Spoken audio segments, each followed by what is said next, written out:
Joe Rogan Podcast. Check it out. The Joe Rogan Experience. Train by day, Joe Rogan Podcast by night, all day. All right, we're up and running. Oh, you're a real professional. You're a one ear open, one ear on type of person. That's funny. I did that accidentally. Did you? I'm sure it's habit. Yeah, I bet it is. Yeah. A lot of radio professionals will do that. Really? They almost want like a little bit of ambient. Yeah, I like to hear the sound of the room still. Yeah, the real noise. Yeah. Who does that? Jim Norton does that. Yeah. Yeah. It's odd. But I get it. I do it in this vocal booth. Oh, that makes sense. Yeah. Right? You want to hear the actual sound, not like the digitally enhanced and coming through speakers, and you want to hear your everybody voice. hears sound differently, and pitch particularly. I hear pitch as it sounds like waves to me. So like if I'm tuning my guitar, I hear wah wah wah wah, or I'll hear wah wah wah wah wah wah wah. It's like a little vibrato sort of. So when you push sound through air, it's pushing air and it'll make those little waves. But if you have just this on, it takes all the air out of it. And so I don't hear pitches well when I'm singing. And so I'll always have one earphone off so I can hear those little waves because if I can match my wave to the wave I'm hearing, I know I'm in tune. That makes the most sense for singers, right, as opposed to any other kind of musician, because you're modulating air. Mm-hmm. That's part of what you're doing. Yeah. It's all breath control. Singing is just about... It's because it's basically like a garden hose. So all you have is like constriction, dilation, and then tone comes through where you're pushing your air, like where you're going to put that. If you're going to put it in your face mask, wide on your cheekbones, or narrow it to here. And that's how you sing.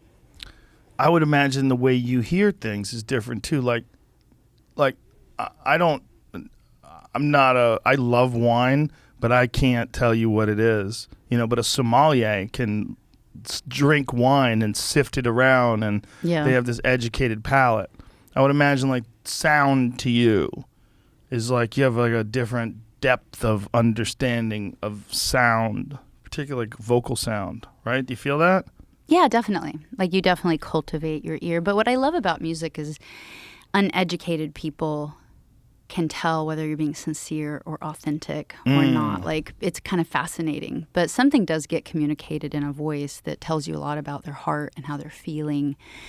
And so much information gets communicated beyond pure tone that I've always found that so interesting about music. Yeah, in regular conversation, that's true as well, right? It's with everything, really. Yeah. And some folks don't see that. And they're the ones who send money to televangelists. Yeah. Right? Right? Exactly. Or cult members, they join a cult. Or those guys are probably great at, tricking a lie detector test too. Like they're just good at presenting a really specific thing that a lot of people can't see through. There's a place that I was going to buy out here for a comedy club. And I was in the middle of this process, and it wound up falling apart because there was like some environmental issue. But the place, it turned out, was owned at one point in time by a cult. And there's a documentary about the cult, and it's called Holy Hell, and it's on Amazon Prime.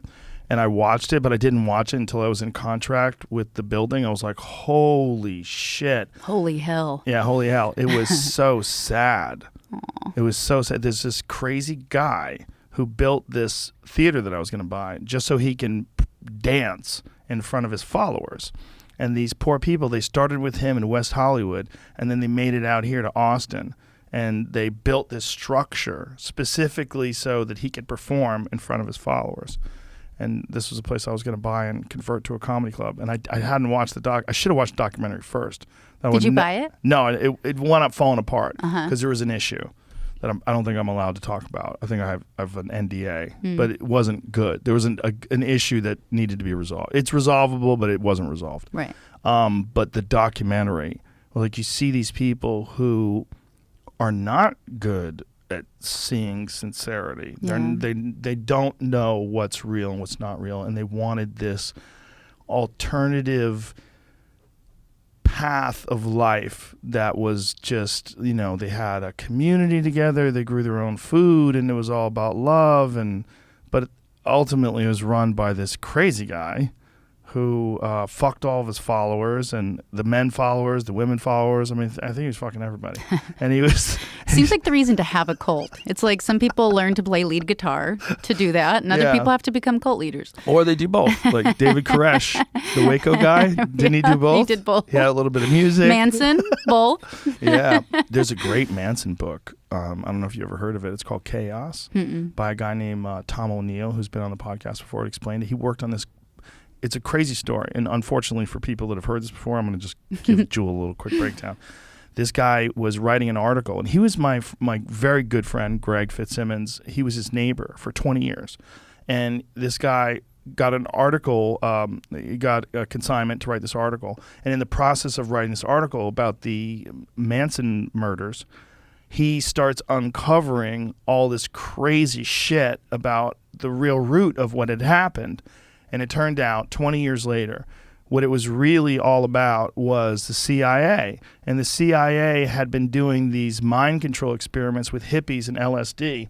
And they did a lot of it in prison and had gone to prison to visit Charles Manson, had given him an acid in prison as a part of these studies. Prior to. Yes, prior to his release. And then during his whole rampage, like the whole Manson family, supplying them with acid, getting him out of jail every time. Yes. Oh, getting him out of jail every time he was arrested. And they ran a clinic in San Francisco, the Haight-Ashbury Free Clinic, which my wife's mom was a hippie in Haight-Ashbury in the 70s. Went there in the 60s, went there for treatment. Like she lived there and went there, and it was a front for the CIA. They were doing drug experiments on people. They also did a thing called Operation Climax, Midnight Climax. Operation Midnight Climax, they would take over brothels, and they would have two-way mirrors, and they would give the prostitutes drugs to give to the Johns. So these guys would come in to try to have sex, and they would give them a drink, and they would take a drink, and they would get LSD. And so then they would study them. So they would inadvertently trip when they went to these places, and then they'd be studied by the CIA. And they ran these for years. Holy shit. Yeah. Oh, that makes me sad. There's this great book called Traumatic Narcissism that talks about the psychology that often leads to cult leaders. It's a clinical book, but I found it really, really fascinating about the type of person that has that need, that drive to cause other people to submit, to help support their own image of themselves. Well, the crazy thing is how prevalent it is throughout history, right? Because we're looking at it in terms of non-sanctioned versions of this, like the Holy Hell guy or Manson. But the Catholic Church, or many different churches, like you're dealing with the same exact scenario. You're just doing it in a sanctioned form where you have cardinals and bishops and the Pope, and it's all going down. But at the end of the day, when that person is running that parish, unless they are like as true to the word of Jesus as is humanly possible, to the point where they're selfless and they really dedicate themselves to, like, I was having a conversation with a good friend of mine today about that, where he was telling me about this guy who works with the homeless in Austin that literally bought this chunk of land, built housing on it, has people come out there. He and his wife live with these people and works to rehabilitate them. Like the guy literally does like the work of the Lord. Like he's trying to like help these people's lives, but he's really doing it. Like they're like, he's the real deal. Like, but how many of those are there? It just takes so much personal self-reflection and work, and that saying of absolute power corrupts absolutely. Yeah. It's really true, and not many people, where you start separating people from God and saying, no, you can't talk to God. I can talk to God for you. Like you just set yourself up in obviously a really powerful position that's going to put everybody else at a disadvantage. And you have to be so morally intact to be able to handle that kind of power. And I don't know why you would want it anyway. Yeah, you wouldn't want it if you're that morally intact. Yeah. But it's like, that's the idea about presidents, right? Anybody who would want to be president shouldn't be president. It's true. It's so sad. It is sad. There just doesn't pay good enough. You're not going to get somebody to do the job. Have you ever listened to Hardcore History, the podcast? There's a guy named Dan Carlin who's amazing, and he's He says he's not a historian because, he's not like technically accredited as a historian, but he really is a historian. He's just more of an amateur historian, but he's incredible at breaking down historical events. And he did this one about Martin Luther and about how Martin Luther was the beginning of Lutheranism. How do you say it? Lutheranism? Sure. Sounds right. In the 1400s or 15. Yeah, I know, exactly. Anyway, what he did was translated the Bible into a phonetic language that is accessible to everyone. So instead of it just being in Latin, where these folks who were, religious had to go and have it given to them by the priests. Instead, they were able to read it themselves. And they were also, he did another thing that made him a heretic, where he said, you should be able to interpret the Bible into your own, thoughts. Like, you should be able to interpret God's word. You shouldn't allow anybody else to interpret it for you. This is what century? We're talking 1400s, I think it was the 16th century. I think it was the 1500s, or maybe it was the 1400s. But it was, wow. Yeah. I hadn't heard of that. It's pretty interesting because they tried to kill that motherfucker. Oh, I don't doubt it. I bet they got it done. I mean, is anybody... I don't know. But they're like, hey, man, you're fucking up our gig. Yeah, exactly. Because he came along and made the Bible accessible. What year was... 1500s? Yeah. Wow, what a trip. 1507, yeah. I think what people don't realize, and not that... I mean, I don't know if you know much of what happened with my mom and I, but like something I don't think people realize is like that lobster in the pot thing of what you happened put a with your mom lobster. Oh God, it's like a whole thing. It took me a whole book to figure out even how to describe what happened with my mom. But to give you like a starting point, so my mom left when I was 8. My dad took over raising us, and we lived on a homestead in Alaska. I found out about that through watching that show. It's my dad. I know. That's crazy. Alaska, the Last Frontier. When I watched that show, I was like, wow, these people are cool. And then someone goes, that's where Jewel came from. I was like, shut the fuck up. No way. And then I looked at everybody there. I'm like, oh my God, they look like her. It's true. The big nose, the cheekbones. They have nicer teeth, but what are you going to do? Yeah, it's funny. On that show, my little brother texted me. He's like, I'm about to sign a TV contract. And he doesn't have a TV. So I thought he was like at an electronics store trying to buy a TV and that they were making him sign a contract or something. And I was like, why are you signing a contract to buy a television? He's like, no, like a reality TV show contract. And I was like, don't sign it. Like, who are you talking to? What do you mean? I was trying to get the details through this text. And he's like, I don't really know who's doing it. It might be Discovery. I'm like, Discovery Network? Like, you're about to sign a contract. I was like, please have them call me. Nobody calls me. I'm like trying to figure out what's going on. So I had CAA cold call Discovery and just say, hey, if you're looking at the Kilcher family, we represent them. And then Discovery calls the producers and like, how do a bunch of hillbillies in Alaska have CAA calling us like in 2 hours? They had no idea it was my family. Like, it was completely just discovered them on their own. Wow. Yeah, pretty funny. It's a great show. Yeah, I enjoyed it. I love the idea of living like that. I really do. When I came up and when I first got discovered, the press had no idea. They were like, Jewel grew up on a hippie commune. I was like, I did not grow up on a hippie commune. Like, that's not what a homestead is. Or Jewel was raised on a ranch. And I'm like, that's closer, but it's not what a homestead is. But they just couldn't understand. I would, of course, really make fun of, like, I was raised with an outhouse and I grew up only eating what we killed or canned or harvested. But it was such a foreign thing that it's been nice having the show out. Homestead? Homesteading is basically when the government gave you free land to settle a wild territory. So my grandmother and grandfather were born in Switzerland, living in Germany. My grandfather was going to university, I think in Geneva maybe, and he came up with this theory because he was taking a history class on the fall of civilizations. And he had this theory that if a population hits a certain critical mass, that it collapses.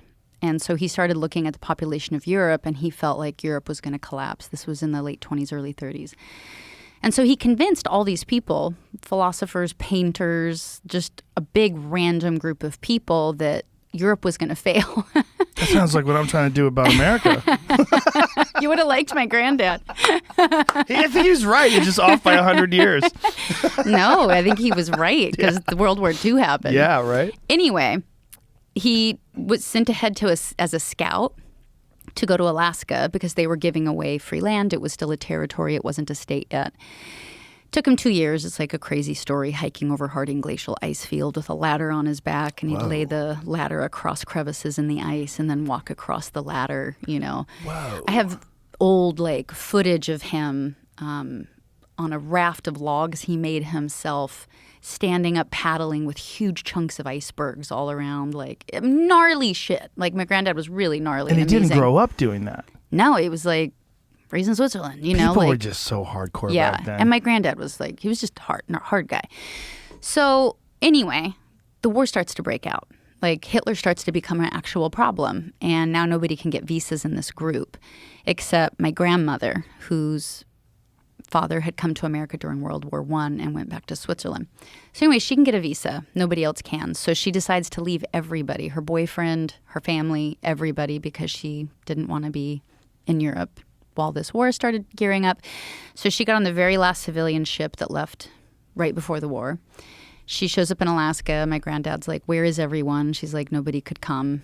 It's just me. And he's like, where's your boyfriend? And she's like, I broke up with him. And he's like, do you want to get married? And her mother was a seamstress, really poor, but had given my grandmother all of her cash and just said, this is so you don't ever have to rely on a man, which is, to me, so sweet. So my grandmother had this huge wad of cash in her pocket, probably more than anybody in that area had. And she felt it in her pocket. And then she looked at my granddad. But she really believed in his vision. And she was like, sure, why not? And they got married. And then they walked 200 miles across the wilderness to get to Homer. They walked? Mm-hmm. How long did that take? There was no roads. There was no horse and wagon trails. There wasn't shit. You're just talking about wild land. And then once they got... No, this is when did the war break out? 40, We're talking 36? I'm terrible. Anyway, 30s. So it was right around then. So they got to Homer. They knew they liked Homer, which is on this place called Kachemak Bay. And then they walked up and down there trying to find a place. They found a place, and then they just carved a living out of legit raw wilderness. No grocery stores, no nothing, Wow. And it was just... that. My dad's childhood photos look like the 1800s. It's a horse and wagon with wooden wheels. And when the tides were out, they could take the wagon down to the beach, and then they could go into where there was a town, and they could get some basic supplies like flour, But that's all they bought was maybe flour, salt, and sugar. And that's how my dad was raised. My dad's childhood was gangster. How did he know how to do everything? So everybody in the group decided to learn a skill before they came. And so my grandfather learned how to build cabins. Other people were supposed to learn different things, but nobody came. And so they just figured it out. Nobody came? No, it was just my granddad and my grandma. So all the plans that all these other people had... They couldn't come because of the war. Nobody could get visas. Wow. It was Dunsville. So it was just my granddad and my grandmother, and they had 8 kids in the wilderness. Whoa. Yeah. I mean, you need some workforce, I know, but then those kids, it's how do they find people? How do they find people to hang out with? My dad's childhood it was amazing. But Homer turned into a city. It turned into a little town. So there was a school eventually. They were originally homeschooled, but eventually there was a town. And I mean, just amazing stories. Stories from my dad's childhood were just gangster. I'll tell you one story. This sounds really bad. I hope my dad won't mind this story. Now, mind you, my dad never told me this story for years and years. So the story didn't really register as an interesting story to my dad. But I found it really fascinating. So getting cheese was really, really hard up there. And so somehow my grandma got a huge block of cheese. And there was no electricity, obviously, so it's out in an ice box, in the back of the house in the shade. My grandfather was gone a lot. He was often exploring. He also became a senator. And so he was kind of into politics and was gone a lot. So my grandmother was running that ranch with 8 kids by herself with, nothing. So she goes out in the back to go get the cheese, and the door is open, the cheese is gone, and she looks on the ground, and there's a cat that's very fat at this point with little crumbs of cheese everywhere. And so my grandmother takes the cat, chops its head off, cuts it open, grabs the cheese out, cooks the cat, and serves it with the cheese sauce.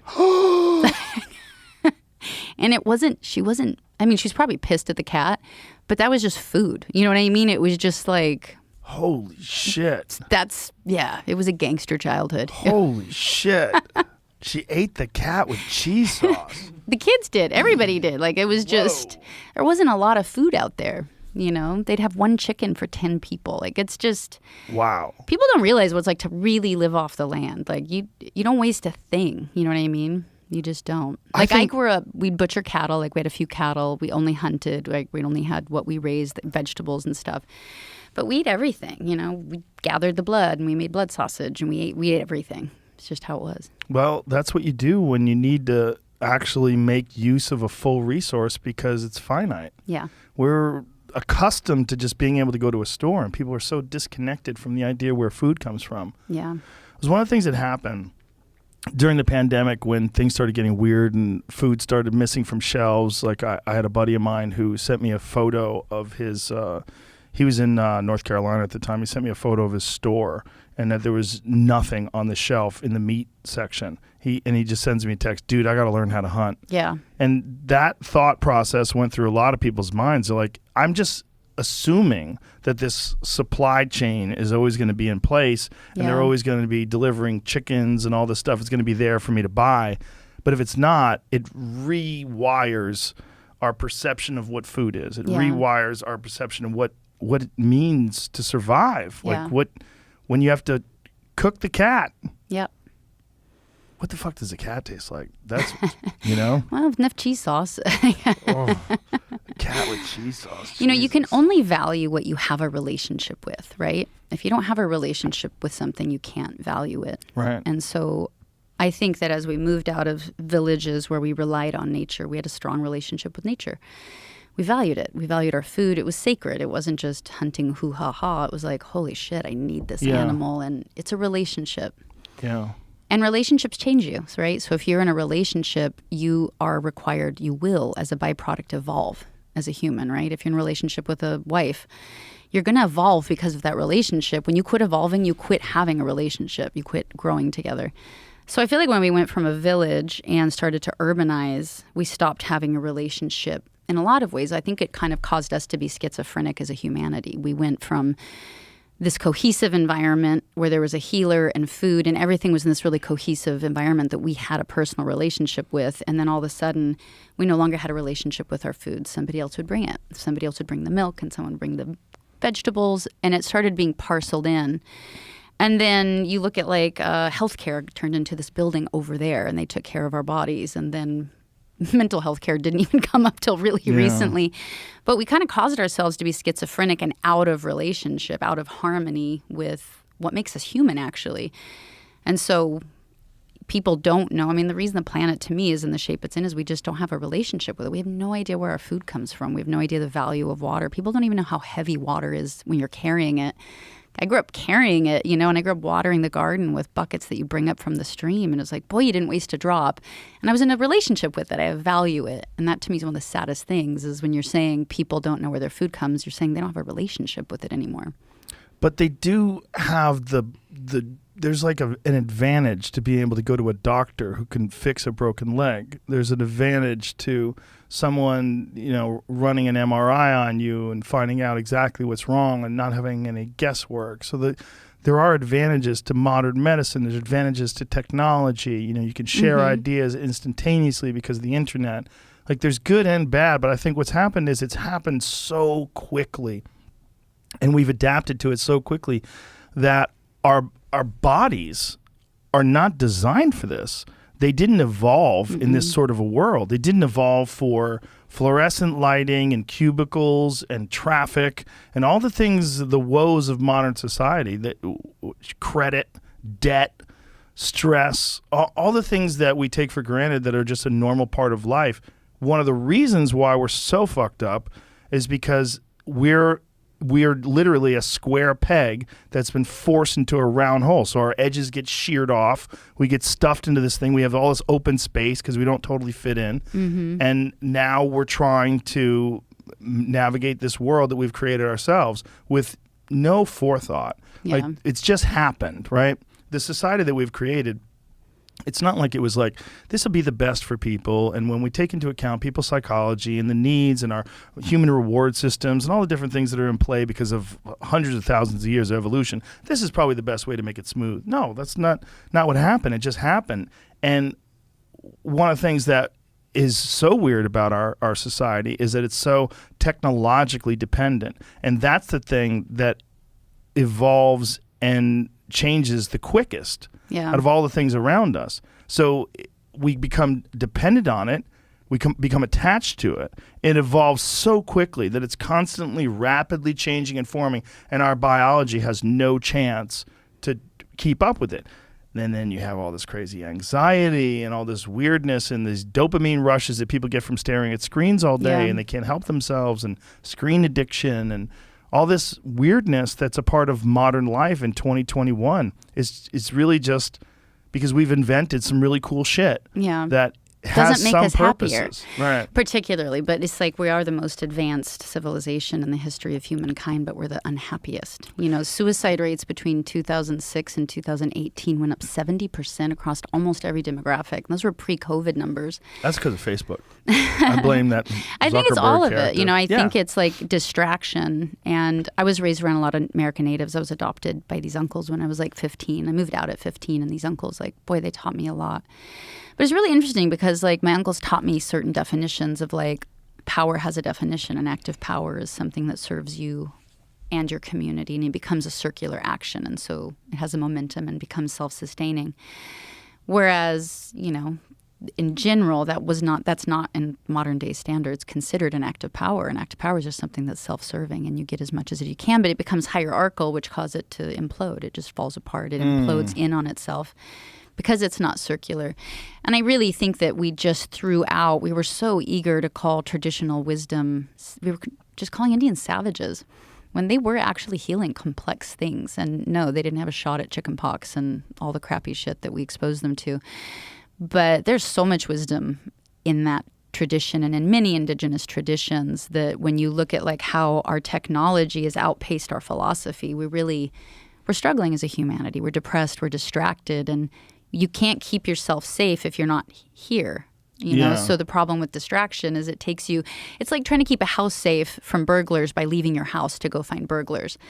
Anxiety is like that. You know what I mean? Like the present moment means staying in your house. Yeah. And it's not comfortable. It might not feel good in your skin, but that's the only way you're actually going to figure out how to advocate and make good decisions. And then that's not even just to mention, like, are you going to make decisions strictly from your head, or is your heart involved at all? We just don't live in a society that values heartful decisions, but I don't see how you have anything sustainable. And I love capitalism. I love all of that, but you still have to make a decision from your heart if it's going to have sustainability, which to me is just, if you're selfish, that's a great idea. Yeah, no, it's great for everybody. But obviously you seem to have worked through it. Through right? which?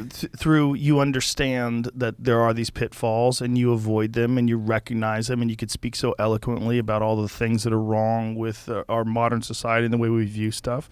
So it's not insurmountable, and technology exists, and that's how we found each other. Mm-hmm. We found each other through that's how, I mean, it does work that way. Yeah. Like it's not necessarily all bad. It's like saying guns are bad. Guns aren't bad. Right. It's just an inanimate object. You know, it's people with guns. It's can the be person bad. can be bad. Bad people with guns are bad. Bad people with guns are bad. And what we have, like, if to me, like, I like elegant solutions. So I love complex problems, and I like going, why do we have pollution and Me Too and gun violence and opioid addiction and higher suicide rates? And is there a common denominator? To me, there is a common denominator, and it comes down to mental health, for lack of a better word. But we're not doing well. And when we're ill, when we're emotionally ill, we'll leverage a vulnerable human, or we'll get addicted to porn, or we'll take painkillers, or I'll feel disconnected and I'll just trash my environment. But it's all side effects of the same cause. And bureaucracy, government, just society, we've lost in a matter of a few short generations. What do we do with pain? People don't know how to transmute pain. We're built for it. You know, like, we are built to handle adversity. We're built to be resilient. But monoculture is the opposite of resilience. Resilience means having multiple skill sets to handle something, right? So you have like 15 tools to try and get a job done, depending on what the job is. We've lost resiliency because we've lost a lot of emotional intelligence. And to me, that's where I've focused all of my life energy. Because I knew when I moved out at 15 that I was really fucked. Like, I knew that the odds were against me, and I didn't want to be a statistic. And I looked at nature versus nurture, and I was like, if I received bad nurture, am I done? Am I ever going to get to know my real nature? And it was depressing at 15 to think your life's done, like you're pre-programmed. And so my life's purpose was to try and re-nurture myself to get out my real nature and see if that was possible. Well, you're also, I mean, coming from a homestead, that's uniquely qualifies you to have this diversity of skills, right? Because that's how everybody got by. That's the only way, right? I mean, if you're going to build your own house and hunt your own food and grow your own vegetables and can them, and there's a lot of things you have to learn how to do. You can't call someone to fix the plumbing. Yeah. You don't even have plumbing, right? Did you guys have a well?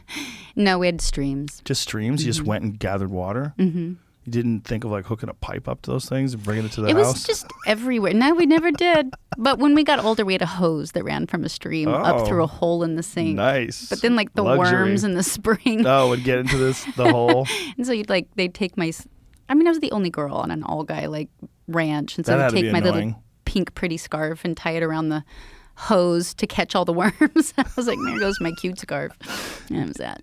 Did you guys ever get giardia or anything from the water? No, never.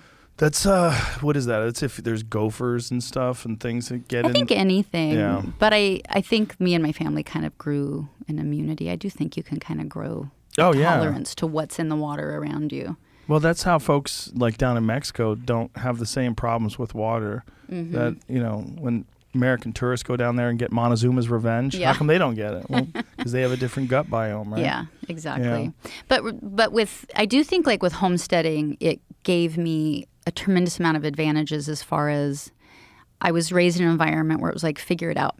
Right. I know you don't know what you're doing, but you're going to be expected to figure it out. So that's really good. And then I wasn't raised with a male-female system where the women do this job and the men do that job. I was raised where everybody does everything. And so I was expected to do all the work. And I know I wasn't as strong, but I know I was as smart or as capable, and I was still expected to find a way to do it. Not to mention, the 8 kids that were originally born, my dad's siblings were 6 girls and 2 boys. So it was very female heavy, and the women, logged, fell their own trees, skinned their own trees, built their own homes. That's just how I was raised, which was a huge advantage. And I think it's why I was willing to move out at 15 when my dad wasn't nice. I was like, I'll go on my own. When I was homeless, I was like, I'll be by myself. I don't have to be by the other homeless kids. So I think that independent spirit helped me. But the type of resilience I'm actually talking about is more of an emotional toolkit, emotional resilience. And, when I moved out at 15, I realized I had this genetic inheritance, but I also had an emotional one. And it was that emotional one that was causing systemic abuse. And it was getting handed generation to generation. My grandfather beat his kids. He was also great, also a great person, but also beat his kids. And then my dad didn't want to be that way when he grew up. My dad's childhood was so traumatic that when he went to Vietnam, he was relaxed. It was the first time his nervous system was like an exhale. Oh my God, that's crazy. That's gnarly. And so then my dad, leaves Vietnam, marries my mom, has 3 kids, and my mom leaves, and all of a sudden he's just trauma triggering. Nobody knows we didn't know those words, So he starts drinking to try and help that, and he ends up repeating the cycle. Much less than his dad, mind you, but started getting hit at that age. And so that's why when I moved out at 15, I just knew, statistically, I'm going to end up in an abusive relationship, on drugs, drinking, some version of all of that. And I didn't want to be. To me, the only counterculture thing to do, the only truly rebellious thing I could do was, how do I get happy? And if happiness isn't taught in my home, is it a learnable skill? Is it a teachable skill? And that was the impetus for everything, still to this day. Where do you think you had this insight to break this mold? Where do you think how do you think you had the wisdom? Where do you think it came from? Do you think it came, part of it might have come from what's required of you when you're living on a homestead, that you had to develop this sort of, you had to overcome adversity, you had to develop character, you had to do things that were very difficult and know that you're capable of doing those things? What was it that allowed you to have the kind of confidence that most 15-year-olds are not, they're just going to tolerate whatever bullshit their environment throws at them because it also provides warmth and a roof over their head? I think part of it was, that I was raised on a homestead and I was raised around really strong people, male and female, that I was willing.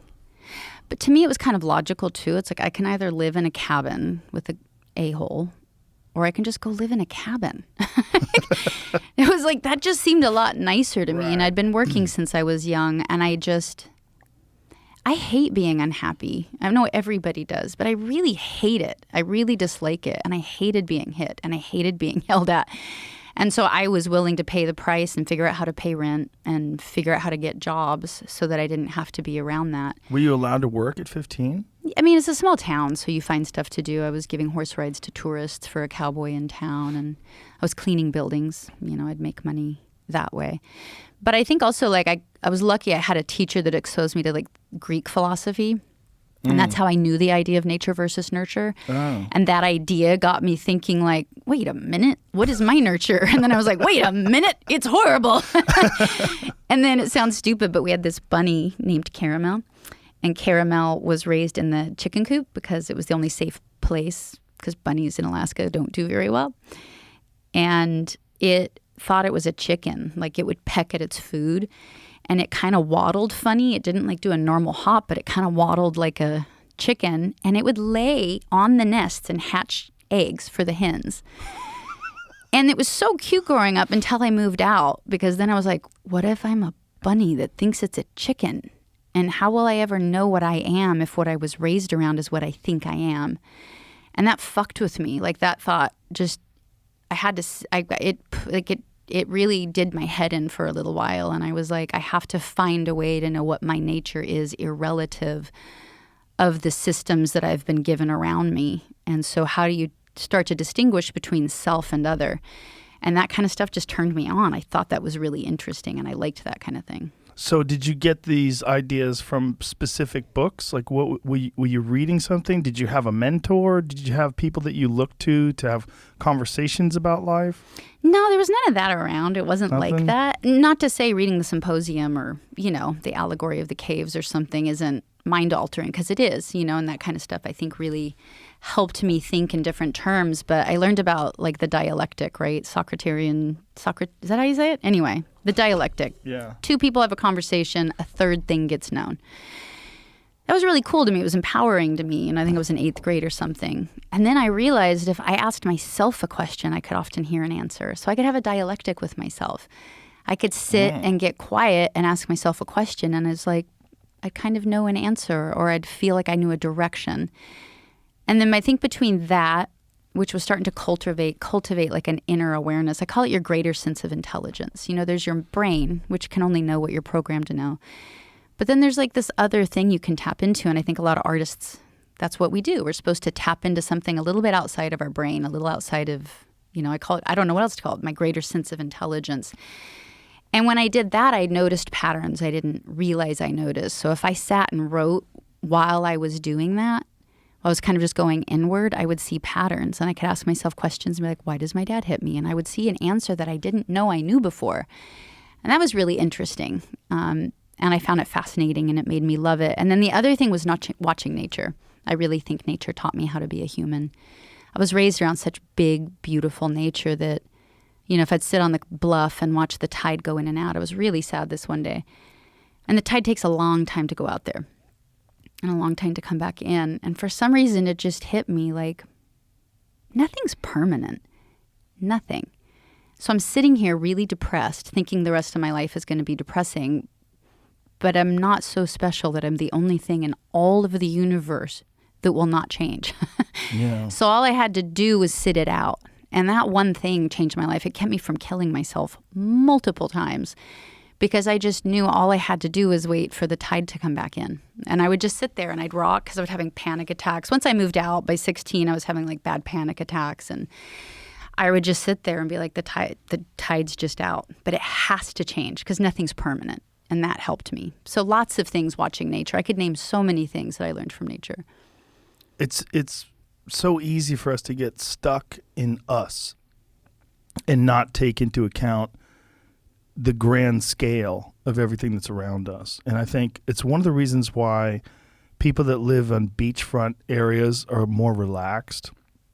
Because I think you look at the ocean and you go, I'm not shit. Mm-hmm. Like, whatever my problems are, it's like in the face of the magnitude of water, in the face of a mountain, in the face of nature, in the face of the stars. There's nothing more humbling than looking up at the Milky Way and just trying to imagine that this goes on forever and that there's hundreds of billions of these same kind of galaxies that are out there. You can't imagine, but then you're worried about your electrical bill or whatever it is that's fucking with you. You're worried about your relationship. But in the moment, those things seem like everything. They seem like the only thing. Yeah. But over time, they seem silly. Like relationships, right? Like I remember my girlfriend broke up with me when I was 18, and I thought my life was over. I couldn't believe it. How can I go on? This kind of pain is unstoppable. Like this is unsustainable. You can't imagine living your life with this heartbreak. And then like a month later, I was like, who gives a fuck? Wow, thank God I didn't like marry her or something or have children with her or something. But in the moment, it's so hard to see. Yeah. So hard to see outside of it. And then it's probably, I mean, all of that is probably these human reward systems that are designed to keep us alive. You know, the ego and the jealousy and all these different things that are in place. They probably serve some sort of evolutionary purpose at some point in time, but they're not serving us a purpose in our lives. Not without intention. Yeah. You know, it's like when I was homeless, you know, I never drank, I never did drugs. So I was like, I have to avoid that if I'm going to figure my life out. But when I was homeless, I was stealing a lot, like a lot. It started with food and then it just turned into anything. And so I got... You're just doing it for a rush? I think it was like a coping mechanism. It made me feel in control. It also made me feel like I was taking care of myself. It was really nurturing. And it was also just a great distraction. You know, it's an intense thing to engage in that makes you not think about what you're scared about. And so I sat down and I was like, I was trying to steal a dress. I was in this dressing room and I had this dress and I was shoving it down my pants. And I saw my reflection in the mirror and I looked like a statistic, you know, so like that noble thing I set out on 3 years earlier to not be a statistic came screeching to a halt, and I see my reflection in a mirror and I'm shoving this dress down my pants and I'm a homeless kid stealing and I'm going to end up in jail or dead. And it just hit me like a ton of bricks. And I just remember thinking, I thought a lot of things. That was like one of the most like transformative moments in my life. The first thing I remembered was this quote that was attributed to Buddha that said, happiness doesn't depend on who you are or what you have. It depends on what you think. And I didn't have anything left. And so I was just like, I have to double down on figuring out this, what am I thinking thing. But the other thing, I mean, it just led to so many like insights. It was like, I don't even know where to begin because it's like so many things start coming into my head, but I couldn't tell what I was thinking because I had so much anxiety and I was just disassociating a lot. I was getting agoraphobic at that time. And so I decided like your hands are the servants of your thought. If you want to know what you're thinking, watch what your hands are doing because it's like thought cooled down into action because your hands are just obeying thoughts, right? So I decided for 2 weeks I would just write down everything that my hands did. And it was just some dumb life plan, but I literally did it. Like, and I couldn't stop stealing right away. You know, so I'd write down when I stole, write down when I washed my hands, or if I wouldn't shake somebody's hand, whatever the hell it is, I wrote what my hands did for 2 weeks. I don't know what I was looking for. You know, at the end of the 2 weeks, I look at my little journal and it looks like a bunch of weird shit. I'm like, well, I quit believing in myself. But the much more interesting thing is my panic attacks went away in that 2 weeks and I didn't even realize it until I sat down. And what I stumbled on was presence, right? I stumbled on being so absorbed in the moment that I couldn't fixate on things that I was afraid of. And this idea of like fear is this thief that takes your past, it projects it into a future that hasn't happened, and it robs me of the only chance I have to be safe, which was my main concern, was safety, which was right now. And if I couldn't even show up right now to advocate for myself or to make a good decision, I was fucked. And no wonder I'm anxious. That should make you anxious. You know, that's a bad idea to leave your house to go look for burglars. And so that was sort of what started to really create, it was an incredibly like fertile period in my life of a lot of insights. And the reason I was going there was because when you talk about like the biological reason for like, why do we have jealousy? Why do we have these things? There must be some kind of evolutionary purpose. I was looking at that with addiction because addiction was huge in my family. I was now addicted to shoplifting. And I just sort of was like, there must be a reason our brains are capable of addiction. right? I don't think like God's looking down going, haha, mistake or whatever. So why can we get addicted? And maybe it's just that you can get addicted. It just can be to good things or bad things. And that really comes down to your intention and how purposeful you can be. And a lot of us are so hurt and have so much pain that we're not conscious enough of, and that we can actually be intentional and get ourselves off sort of the merry-go-round of our programming and set ourselves on a new course. And that was my goal. I wanted to get off of my programming and into, how do I take this car off of autopilot, and how do I start taking this car where I want to go, my car being me. Yeah. And so with addiction, I realized there was like, it looked like a triangle to me, but it was a before, a during, and an after. And I could tell that the before was clearly before I wanted to steal, the during was when I was stealing, and the after was after. And so I started to get really curious about what's happening during each of those three phases, which takes a lot of awareness, right? I had to learn how to get pretty present to even notice those three things. So what I realized was like, I would get scared, I would react by stealing, and I felt a reward. I felt powerful, I felt calm, I felt in control, which was great when you feel scared and out of control in your life. And so I realized I couldn't affect the first part. Being homeless was just really triggering and really scary, but I could control, I could affect the middle, right, where I was stealing, and to replace it with a behavior. So I started to replace it with writing, because I was writing a lot in my journal. And it felt awful. Like I just literally had to force myself. But again, it takes cultivation. Like sometimes I wouldn't even wake up till after I stole, you know? And then sometimes I'd kind of wake up while I was stealing, but I didn't want to quit. And then sometimes I'd notice the urge to steal, but I really wanted to steal and I would anyway. And then finally, like after months, I started to notice I want to steal and I'm going to make myself right. So, you know, anybody listening, I just don't want to think this was like overnight aha. Like it took months for me to get to this point. And then writing just sucked. It felt sucky. It didn't feel exciting or fun. I was miserable. It made me realize how miserable I was. Like it didn't feel really rewarding. And then that got me onto this really cool thing of noticing our body only has two states. Like we only have two basic states of being, dilated and contracted. And that's it. And every single thought, feeling, or action is going to lead you to one of those two states. And so I started to keep track. Every time I noticed I was tight, you know, I'd notice from my body language, like I was sitting like this. I rock a lot when I get anxious. I kind of don't breathe as much. So if I could notice that, I'd write it down. I'd get out my little notebook and I'd go to my contracted section. And I had 3 sections in there, thinking, feeling, doing. And I would just write down, what was I just thinking, feeling, or doing? And I would just write it down and I'd go on with my day. And this is all, did you learn how to do this from anyone? Did you figure this out on your own, how to write these things out and that, like to develop these categories? No, it was just like my curiosity. Like I wanted out. I didn't want to die homeless. Yeah. I just wanted out. I wanted to do better. And so that was just my motivation. And I would just get really curious and go inside myself to try and go, what the hell is going on? Why am I doing this? Why is my behavior like this?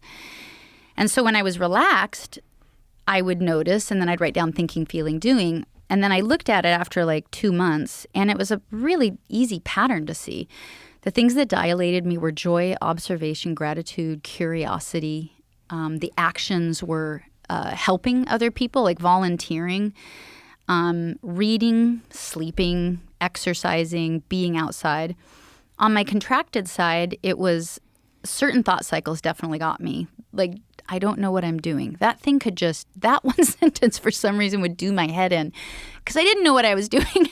And it was so scary. I was so scared because I was in so many bad situations.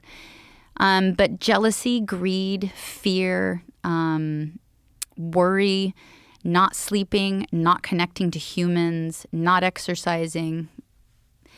So then one day, so my panic attacks were still really a big problem. And I started to get to where I could feel a panic attack coming on. And I was like, wait a minute, your body can't be in 2 states at one time. Like it just can't. You can only be in one at a time.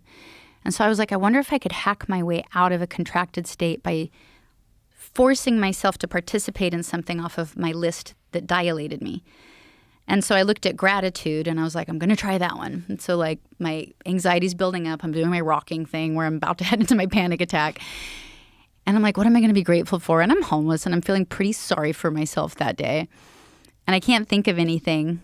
And so one of the best like hacks to get present is curiosity and observation, because you can't like observe this and not be really present, because you have to be present to observe it. So I used that to look around me, and I saw the sunlight filtering through this palm tree, and it was made this like lacy pattern on me.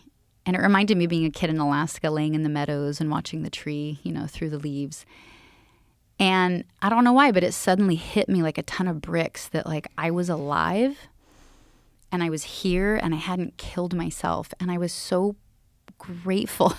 And the gratitude of that, which was so unexpected, but it just erupted and moved me to tears, that like, what an act of defiance to not have killed myself and to have been there and just trying to figure it out. And I was suddenly grateful for myself, which was weird because, you know, I had a lot of self-loathing and all kinds of things at the time.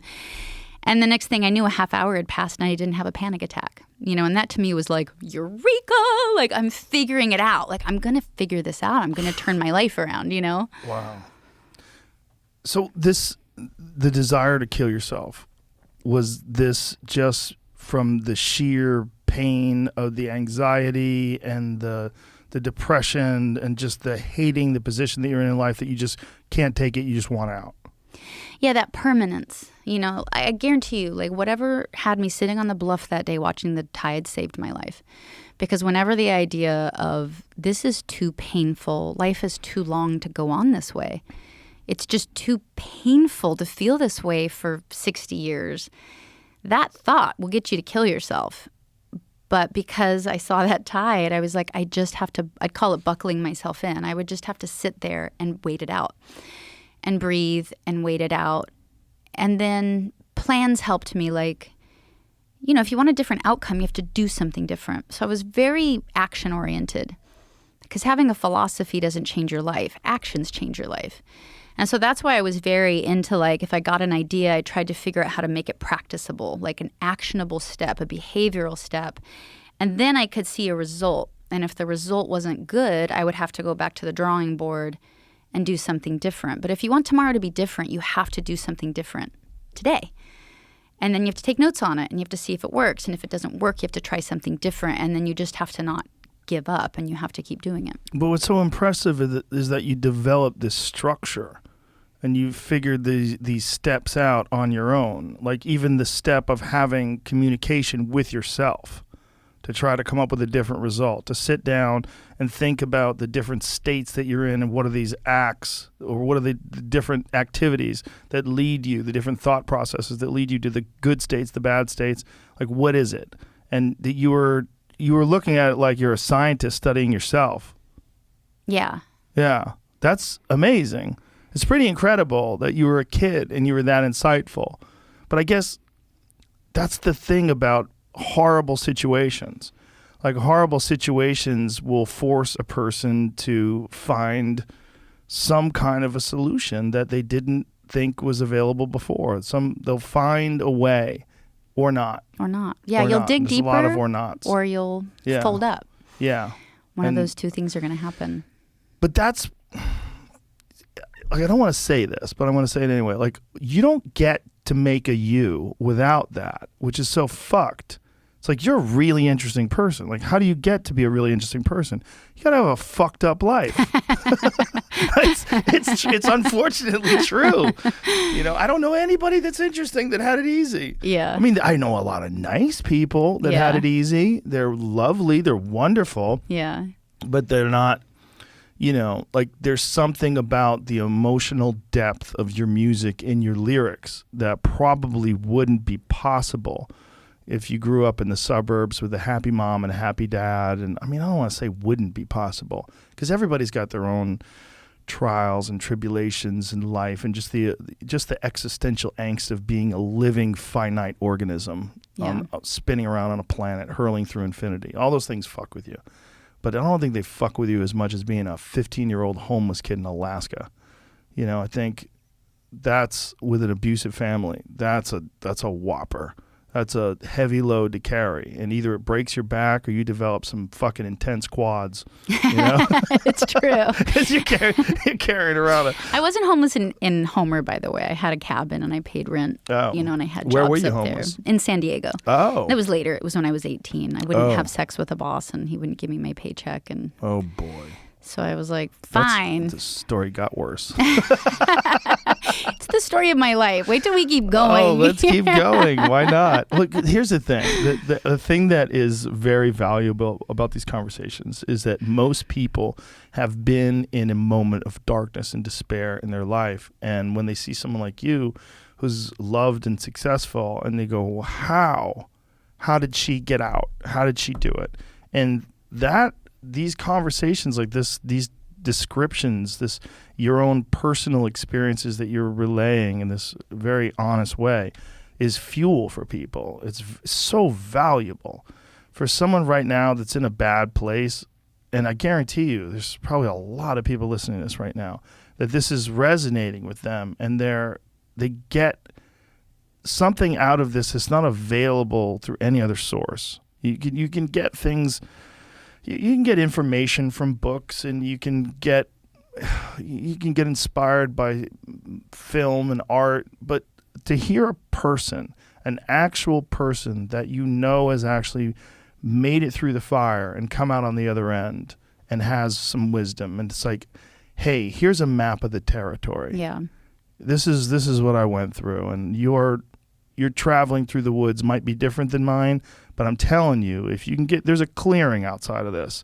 You can get there. Yeah, it's true. Like what I was so interested in is like, you know, for a kid like me, there wasn't a safety net, right? I didn't have the family safety net. I didn't have money. I didn't have access to therapists. And I didn't want to think, again, that my life was over because I was in that situation. Like, does that mean there didn't get to be happiness for me because I just wasn't born in the right situation? And that's what, you know, one of the things that really inspired me to keep going. And then once I, you know, got discovered, I wanted to see if this was teachable to other people, because I was very concerned about the people that, again, didn't have those safety nets, didn't have access to therapy.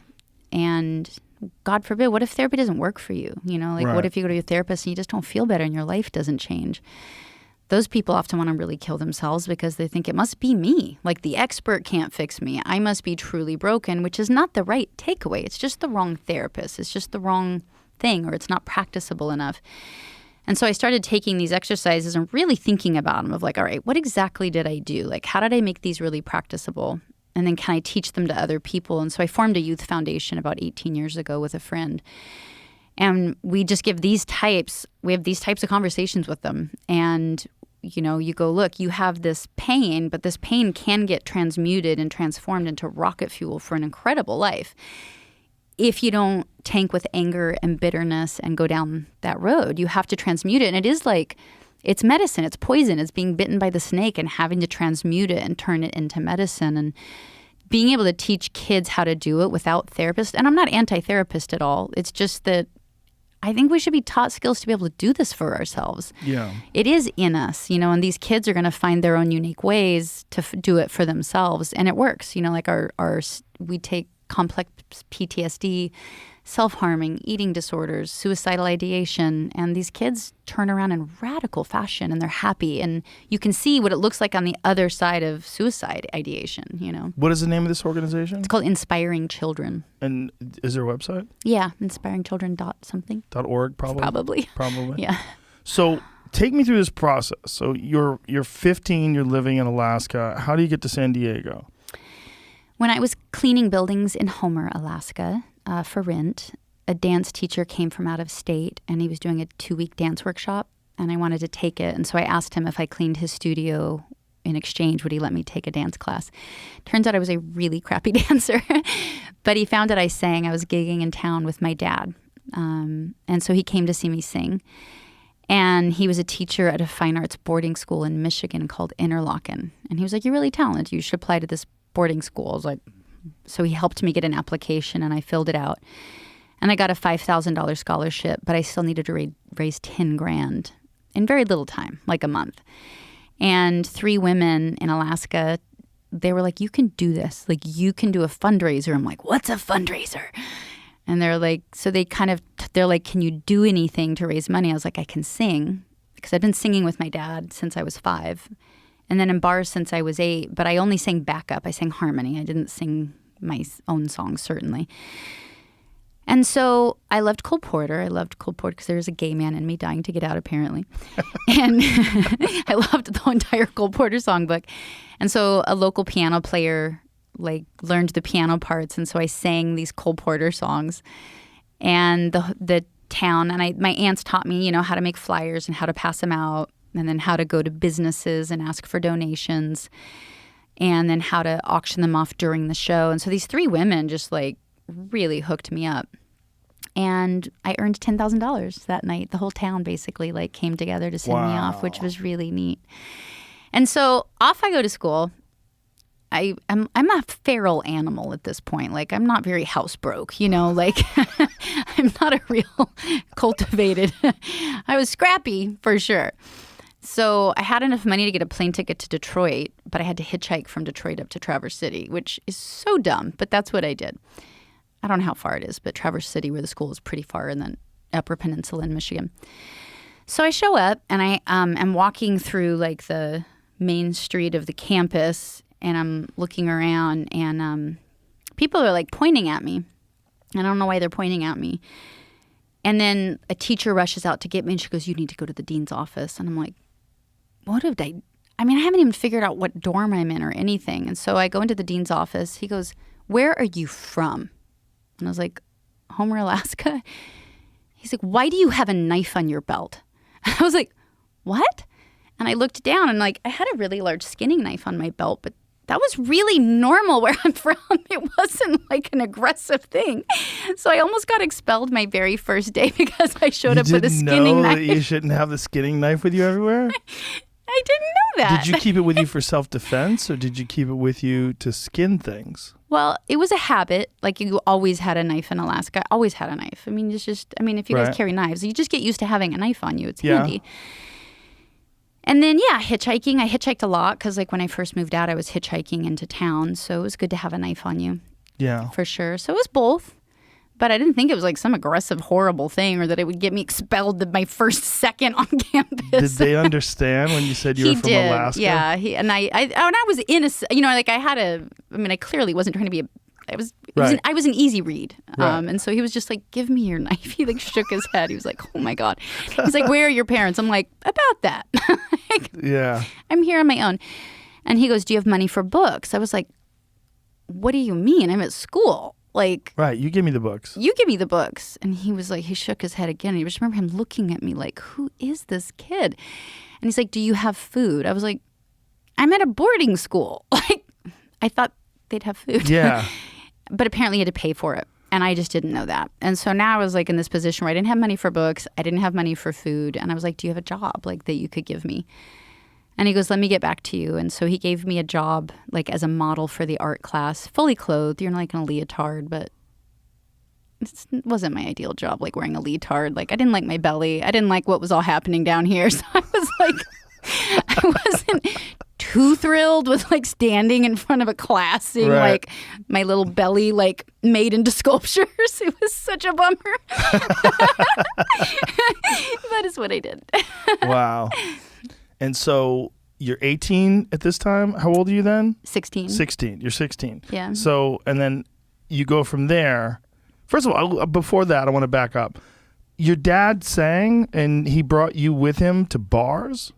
Yes, so my mom and dad had a show at the Captain Cook in Anchorage, Alaska. They did shows for dinner tourists, and it was an Alaskan show.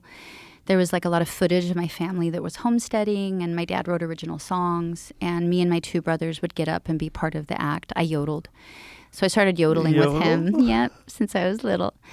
And then when my mom left, my dad and I became a duet, and it just turned into bars. So I was bar singing from a really young age, and I would have guys put dimes in my hand, and they would fold my fingers around the dime, and they'd go, "Call me when you're 16. You're going to be great to fuck when you're older." Oh, Jesus. And so I just said that to you learned. When you were 8? Yeah, 9, 10, right in there. At least they waited till you're 9. Yeah, that was nice. It was awful. I'd come out of a bathroom, and I remember this guy measuring my esophagus. It was really aggressive and a little scary. He did it lightly, but it's a scary thing, right? And he looked at me and he measured his fingers, the distance between his fingers. "Have you been cheating on me?" I'm still not sure what that means. Maybe it's a blowjob joke. I don't quite know, but I just knew it was sexual and it was aggressive and like it was scary. You know, it was just, so that's just what I was raised around. But I learned so much too. Like I learned everybody was in pain. Like everybody was in pain. You learned this from bars? Yeah. That's the thing about being a child and being exposed to bars, right? You get to see adults in this like very exposed and vulnerable way. You do. You see them drunk. Yep.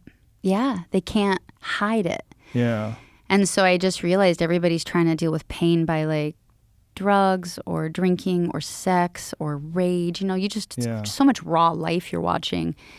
And so I was just like, and I knew I was in pain because it's like right after the divorce and my dad just started drinking. And I was like, note to self. Like, so your dad didn't drink at all before the divorce? They were Mormon.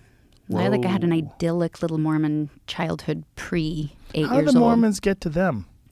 Oh, Mormons are everywhere.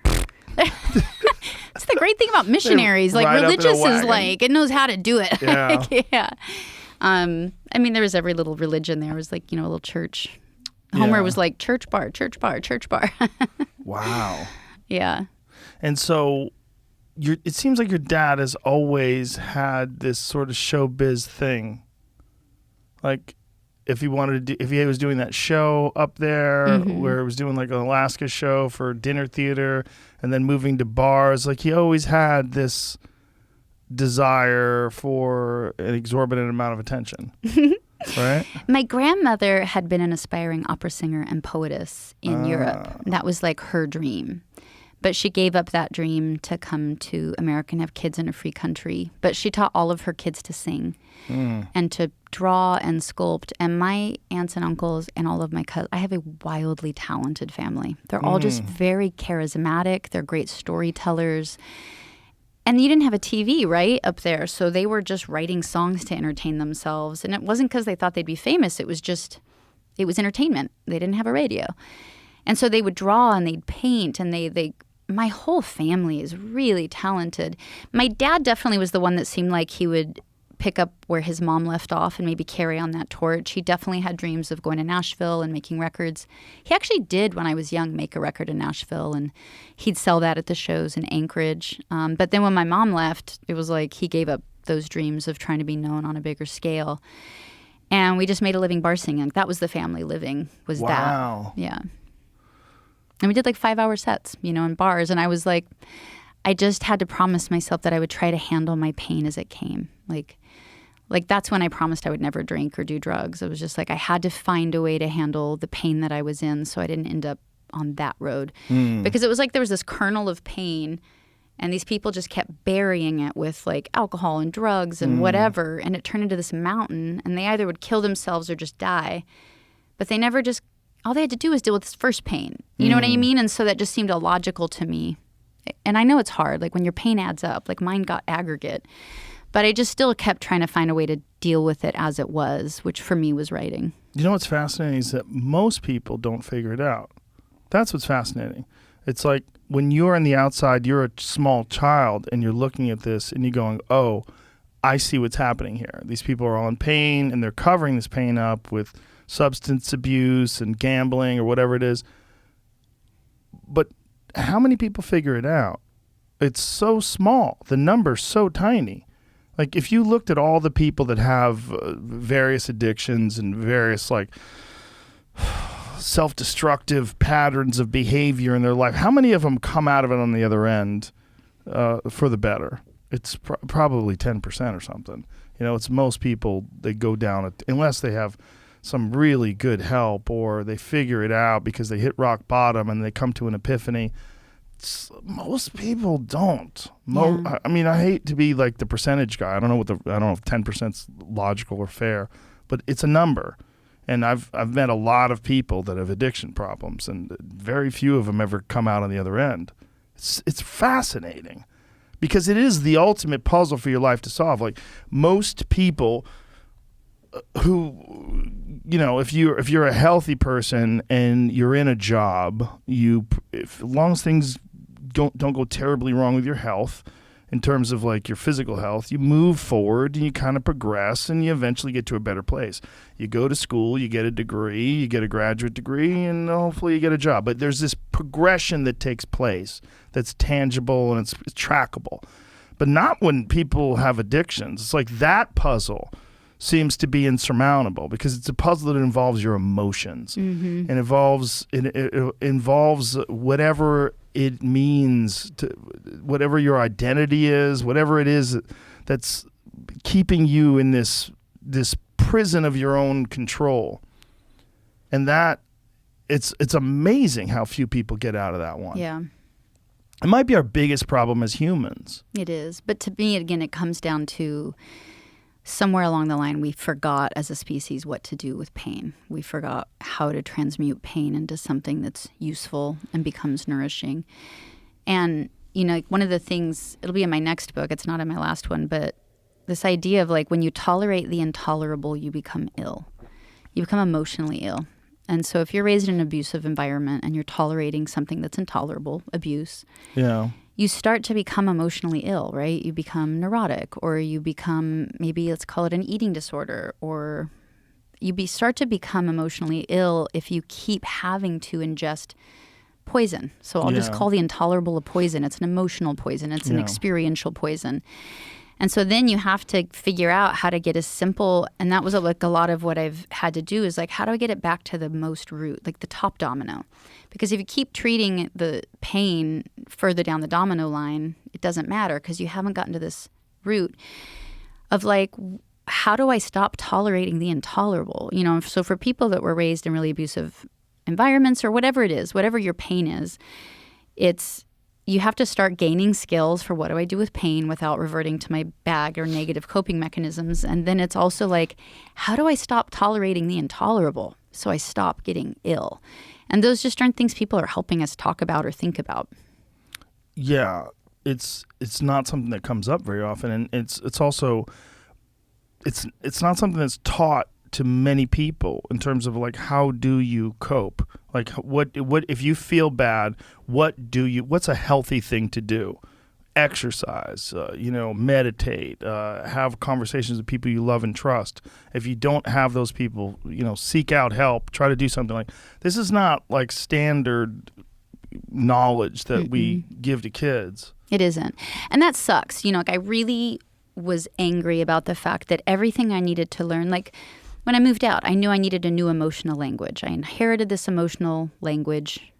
It's like a 5 billion data points, right, for your brain. Our brains just pattern match. And so emotional, just think of how many data points that is. An emotional language is immense. And I learned one from my family. Right. And I knew where to go to learn Spanish, but I didn't have anywhere to go to learn a new emotional language. And that was like, how am I going to solve for that?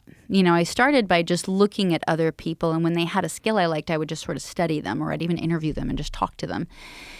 But with time, like what I've learned to do is like you really do have to neurologically rewire yourself. You have to have these behaviors, and you have to teach yourself this new emotional language.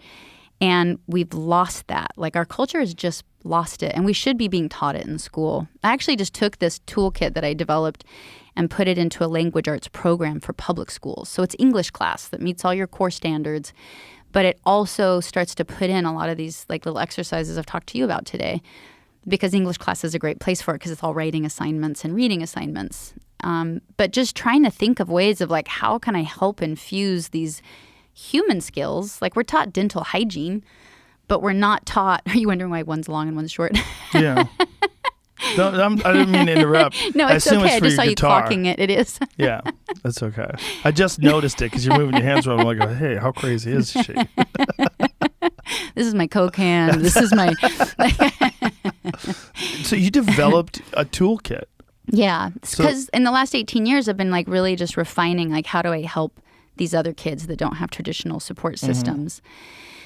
And then how could I like scale these skills that help us be happier through systems that already exist? So like through public school systems, like English class. Can I figure out how to bake in these skills into an English curriculum so that every kid who comes through that English class gets exposed to these ideas? And then I'm also creating like a culture company. I did it with Tony Hsieh originally from Zappos, but he passed away.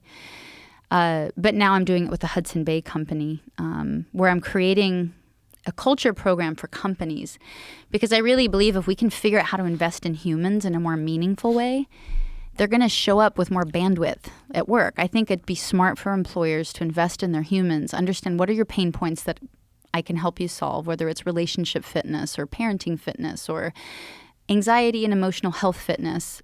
Give them training and education in that. I think people are going to show up at work with a lot more bandwidth, creativity, resiliency, and all those things should pay off dividends. Oh, for sure. Because we need to be being taught these things. Yeah, I mean, some corporations provide a fitness center at their gym. Yeah. They make a gym for their employees so that they can have a place to exercise because it's better for them. You make healthier, more resilient employees. Yeah. But to have something like that for mental health would be, I mean, as important, if not more, because the mental health would actually facilitate you doing something about your physical health because you'd be healthier. You'd think about it better. You'd have a better perspective. Yeah, and so many, I mean, I forget, I have all the stats somewhere, but, you know, billions of dollars are lost annually for employers because of mental health days, like employees taking sick days for mental health reasons. Like, I do just think it's just going to be better for everybody if we can figure out, I call it like putting the village back into, you know, the city. Like, we got to find ways of helping humans where humans feel better. Yeah. And I think we kind of have an obligation to do that. And if we can scale it through pre-existing systems, why not? I think part of the problem is work itself. You and I have different jobs, you know, and I mean, different from most people. You know, we both do what we actually want to do. That's very different than most people. I think there's a certain amount of pain that just comes from the grind of doing something you don't really want to do every day over and over again. And you're doing it for benefits and you're doing it for, you know, raises and futures and vacations and all the things that you're planning. And one day I'll have a retirement plan. I got a 401k and I got a this and I got a that. But it's not what people want. It's just not. Yeah. It's not natural. It's not normal. It's not healthy. But what you do is creative. And creative, you know, oftentimes a lot of people that are very creative and very powerful in their ability to express themselves, a lot of times it comes from this emotional instability or this comes from this sort of core of pain and or at least of sensitivity, right? There's like this bubbling inside of them. But at least you're doing something you love. There's a lot of people out there, and I don't know what the number is, but I would imagine it's in the high 60. What's with me in percentages today? But it's a lot of people are not doing what they want to do. Yeah. You know, it's like that Thoreau quote that I always love this quote, that most men lead lives of quiet desperation. Yep. And I think the final part of that is, and they go to the grave with the song still in them. It's beautiful. It's a great quote. Yeah. I mean, he had a lot of them. He did. But that is the reality of most people's existence. And I think our modern day education system that funnels people into occupations and tells them that what you do or what I do is almost impossible. It's almost impossible. I mean, they would tell you, like, good luck. Mm-hmm. You're gonna be a singer. Oh, get in line. You know, how many of them are out there? Yeah. But my thought when I was starting out as a comedian, when people say that to me, I'm like, but there are them. They're a real thing. Like, there's one. It's not Santa Claus. Right. Like, wait a minute. Can it be done? And they would say, you're never going to make it. It's too hard to make it. I'm like, oh, okay. But someone's making it. Yeah. Like, if I'm watching Richard Pryor in a movie and he's doing stand-up, if I'm watching live at the Sunset Strip, like, clearly this took place. Yeah. So this man is a real person that got to this point. But people will tell you that path is almost impossible. And how many people were discouraged off of that path that wanted to be a singer or wanted to be a comedian or wanted to be whatever it is that seems hard, that's an untraditional path or a path that's not as well lit as your standard, you know, I'm going to be a dentist, you know, and then you're going to follow this groove and this is how you do it. And there's so many people out there that just, they got hoodwinked. Yeah. They got hoodwinked by the system, and they never figured out how to develop the kind of horsepower that you need to pull yourself out of a ditch. Yep. And change is hard. Like people love to look at my life and, it's hard. Change is hard. I don't know if they look at your life after what you said today. If they're like, oh, that bitch had it easy. Or they'll think change Who isn't came a homeless, easy. suicidal 15-year-old? Get the fuck out of here with this. We haven't even got to mom yet. Jeez. Oh, let's get to mom. But change is hard. And the reason a lot of people don't change is because it isn't a guarantee. And so it's a lot safer to go to a path that is much more linear and safe with probably a known outcome. Yeah. Because taking the risk you took, taking the risk I took, where there is no guarantee, it isn't handed to you and it isn't a promise it's going to happen. That's a risk. And a lot of people are just very risk adverse because the fear of the unknown. And we want to go back to the familiar. It's why even if you're miserable, you kind of just keep going back to familiar emotional habits because it's familiar. Or because even if you're on a hard. good path, a lot of times people will fall back into a bad path because it's more familiar. Yeah. That happens to a lot of folks that lose weight. Yeah. They lose weight, they get really healthy, and then some part of them sabotages this new journey. Yeah. And then or drinking, they go back to drinking or gambling. Yeah. Because that's also again, back to addiction, the habit isn't the problem. You had an emotional stimulus that caused you to drink. Yeah. That's just a byproduct. The drinking's a byproduct of a root source. Yeah. And if you're not getting at that root source, you're really in a bad pinch. Right. Because you're just going to want to go back to something because that kind of pain is intolerable. You're just holding your breath. Yeah. Eventually you're going to have to breathe again. It's like my dad. He did not want to be abusive as a dad. He did not. My dad's a good guy. He did not want to be abusive. But you can't exist in a vacuum. We have to have behavior. And that's why if a therapist or anybody you're working with isn't giving you a new tool, right? Resiliency is just a new tool. You're going to keep hitting it with the hammer you have. Yeah. And so my dad just didn't know. And he even went to psychology school. He was a social worker. He went to college and studied this stuff. And that wasn't even in depth enough to help him get to a point where he's triggered. He had a different thing to reach for. That stuff's hard. It's just not being taught. I don't know why. It makes me crazy. Yeah, I don't think most people have enough personal sovereignty to teach it. How do you have to really understand who you are to explain how another person can be themselves and how another person can be a better version of themselves. Because I'm not going to listen to most people. Yeah. Most people, when they give you advice, you're like, but look at you. You're a fucking mess. Don't give me advice. Totally. It takes an incredible person to say something to you that really resonates. Oh, she knows what the fuck she's talking about. For most people, that's why the idea of therapy to me, it's great if you get a great therapist. But therapists are basically like every other type of person, every other occupation. There's people that are really good at it, and there's people that are uninspired, and they're shitty, and they're arrogant, and they don't really want to do what they're doing, or maybe they don't like you, or whatever it is. It's and then you're fucked. And that's such a difficult, painful job that, the amount of therapists that are drinking and are addicts are pretty high, actually. You'd be really surprised. I wouldn't be surprised. Because their self-care is really important. So if they're not practicing their own, what they're preaching, they're going to just become incredibly compromised, and then they start phoning it in and work. And again, it has to, I'm just a big fan of, it has to be behavioral. You need to see your life change. You need to see your life get better. And if it's not, you need to fire your therapist. You need to go find a different one. And you need to think about metrics and how will I know if I am doing better? What would that look like? What does doing better look like? Yeah. And try and get a little more nitty gritty about it so that you can find a path to that.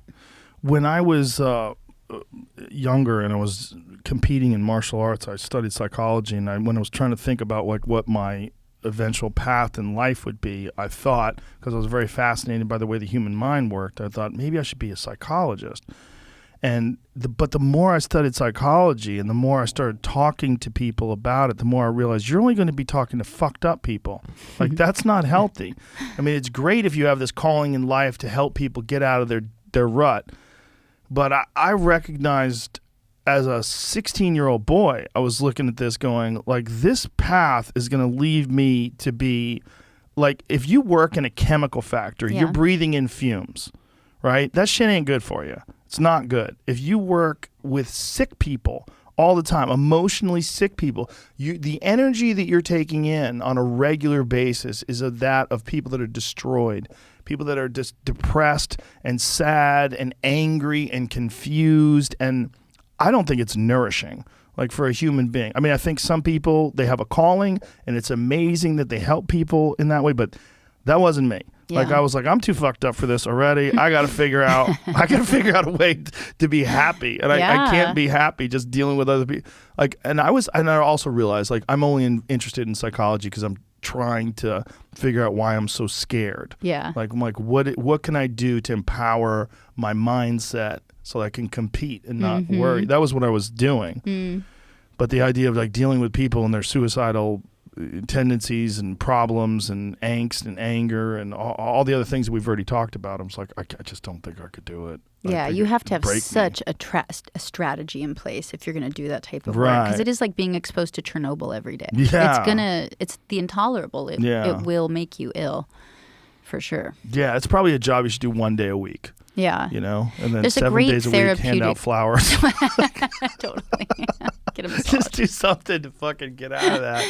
There's a therapeutic institute in Tennessee called Onsite, and I really like them because they fly therapists in from all over the world and they rotate them. So you're just not there all the time as a therapist. You get to come and go and have exposure to normal life and not just so much pathology. I thought that was pretty good.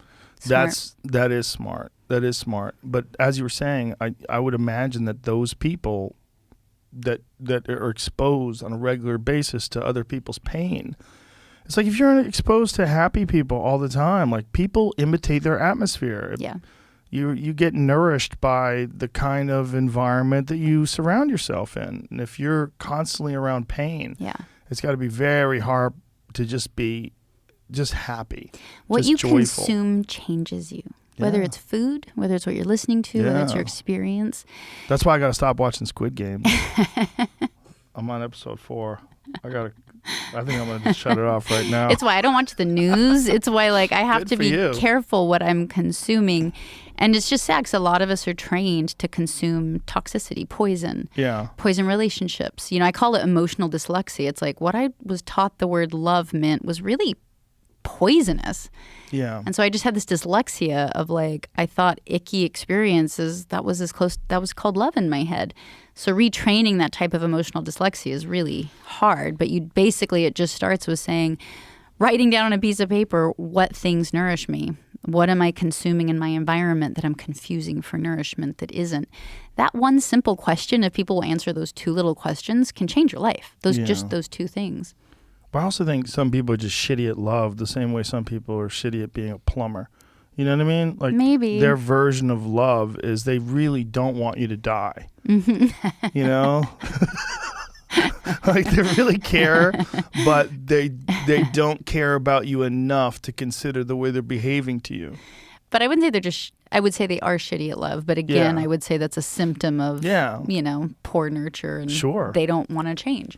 And bad patterns. I mean, there's so much of that in abusive, like, when you hear about people that come from physically abusive relationships, like, so many children of physically abusive people wind up being physically abusive to their own children. Yep. Or people that see their mom and dad beat the shit out of each other, they wind up doing that to their own children or to their own spouse. Or that was that nature versus nurture thing of, like, that's an emotional language. Yep. That was a billion data points of interaction that those children have during the day, and at night they're tucked in and they might be told, I love you, good night. Yeah. You know, they're taught that's what love is, and that's that emotional language. And that's what retraining that, nobody's really figured out how to create a system out of it.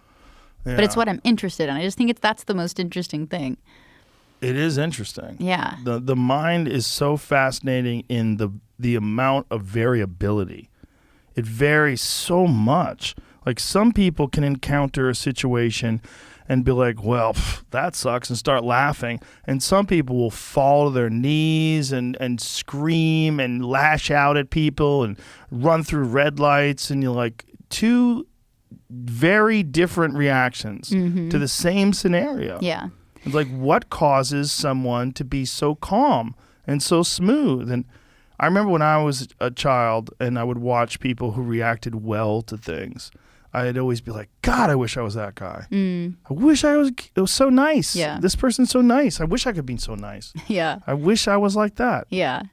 But that's that funny mixture of, again, that nature versus nurture. Like your nurture might always be a higher rev, your nature might always be a higher rev nature, or a more tendency to be really creative. Worry is just a misuse of creativity. So usually creative people, if it's not properly channeled, they just worry really badly. And that's going to be their thing to bear. They're either going to have to learn how to discipline that into a healthy creative thing instead of just worrying. And then the other part of it is that nurture, and that's for everybody to figure out. Like, are you happy? And if you're not, what are you willing to do about it? Can you, Descartes said, I think, therefore I am. I think it's I perceive what I think, therefore I am. You're not your thoughts. You're the observer of them. And so if you can observe you're sad, you're something other than sad. You're the observer of it. That's really interesting because that means your nature is in there. Your observer is your nature. And so I just started to realize like this idea of self and other was like this little thing that would help me of like when I was anxious, what I was thinking probably wasn't my nature. It was probably an acquired or it was thing. Your nature at the time and you didn't like it and you wanted to improve. I mean, I think you are your thoughts and you also are your perceptions of your thoughts. You're a sea of possibilities. You're so many things. I think you're a sea of possibilities, but I don't think you are your thoughts because if you can observe them, you're something other than them. Yeah, but it's you thinking it. I know, but it doesn't mean it's true. It just means it's a data point that came into your head. Oh, I'm not saying it's true. Yeah. But I'm saying those thoughts are real. They are real, but everything's real. It's just do you want to consume it or not? No. And do you want to be changed by it or not? Right. And so then I personally think like something that radically helped my anxiety was when I realized I made it an ally instead of an enemy. I'm trying to think of how to explain it. So if I eat bad fish and I get food poisoning and I throw up, something's not wrong with me. Something's right with me. I had an appropriate reaction to something that had food poisoning. So anxiety is the same way. It means I was consuming something in my environment that my body isn't agreeing with. And my body's only way of telling me that is anxiety. It's like having a car alarm. If someone tries to break into the car alarm goes off. You shouldn't be mad at the car alarm. You should be, thank you, car alarm. Somebody was trying to break in. So I stopped looking at my anxiety as my enemy that I was trying to disassociate from and push away and keep at bay. And I started treating my anxiety like a friend. And I would sit down and I would take deep breaths and I would get really calm. And I would ask my anxiety to come closer and I would have a conversation with it, which sounds really silly. But I was always consuming something that made me anxious. And I was like, oh, it's when I talked to Sally. And Sally's mean to me. And I get anxious every time I'm around Sally. Now what am I willing to do about it? Right. Will I stop talking to Sally? Or what was I just thinking? It goes back to that little exercise of what was I thinking, feeling, or doing. My anxiety is a gift. Your anxiety is a gift. Your body is trying to talk to you to say, hey, idiot, stop consuming that. But a lot of times we just don't want to stop consuming it because it might be radical. You might have to quit your job. You might have to get a divorce. It can be really radical. But that's also the gift. Like, are you willing to do it? Because your life will get better if you stop consuming the things that make you anxious, This change is so hard for people. Yeah. Especially radical change, like getting a divorce, like quitting your job, like moving out of state, like doing whatever it takes to just shift. Yep. And figure out what it is that's causing you so much pain. And so much frustration and so much fear. Like, what is it? Yeah. And yeah, you're right. It is most likely your body is sending you a message that the pattern that you're on right now, the pattern that you're following is not good. Yeah. It's not good and you better switch it up or you're going to have to just numb yourself every night. Yeah. And that's what scares the shit out of me is that solution of numbing yourself every night is the most common. Mm-hmm. Because people just aren't taught this type of like emotional courage. It takes emotional courage. It is a muscle you build. And the longer you avoid it, the bigger the problems get, right? It really could be you need a divorce. It really could be you have to quit your job and do drastic Hail Mary moves. But if we can teach people at younger and younger ages, like with our kids, that's one of the fun things is their age is like when they don't sleep, they feel like crap. And you see the result right away. They see the result right away. And also it's kind of like, when I looked in the mirror that day when I was homeless, I was like, nobody's coming for me. Nobody owes me shit. I just need to give up on that whole thought. Because stealing was just a very entitled thing. You know, it was like, I deserve this. And I was like, nobody owes me anything, you know? And I remember looking in the mirror, like, and being like, I owe myself. What am I willing to do? Yeah. You know, I'm coming for me. What am I willing to do? And that's a very provocative question, because sometimes the answer is like nothing. But I wanted to try and come for me. I wanted to try and be my own hero, I guess, as dumb as that sounds. That doesn't sound dumb at all. It's that insight is just it's so unusual that someone not only has that insight, but then structures a sort of plan of attack to mitigate all these factors that are fucking your life up and try to strengthen your resolve to improve and get out of there.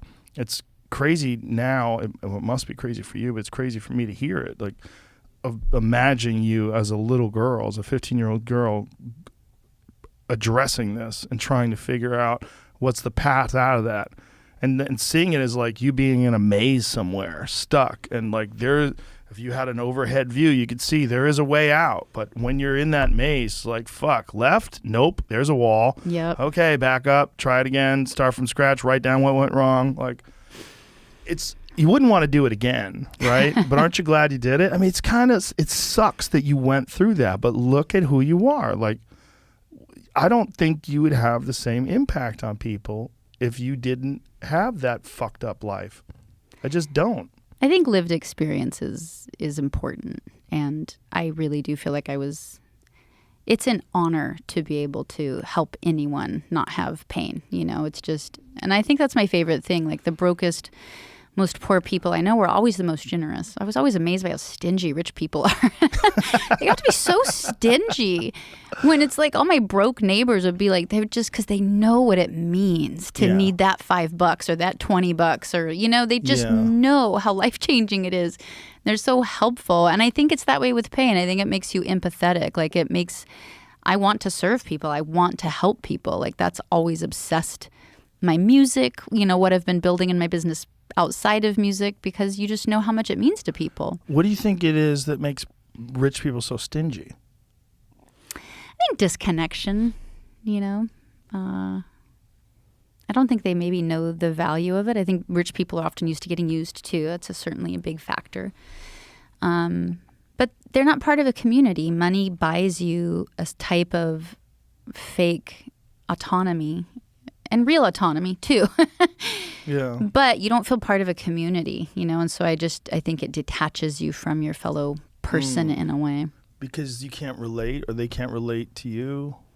Like, what is it? I think both. It has to be complex, right? It has to be that you can't relate. It's easy for you to judge other people and go, they're lazy. Like, me being homeless, I was shocked I ended up homeless. I didn't see that on my programming list, you know?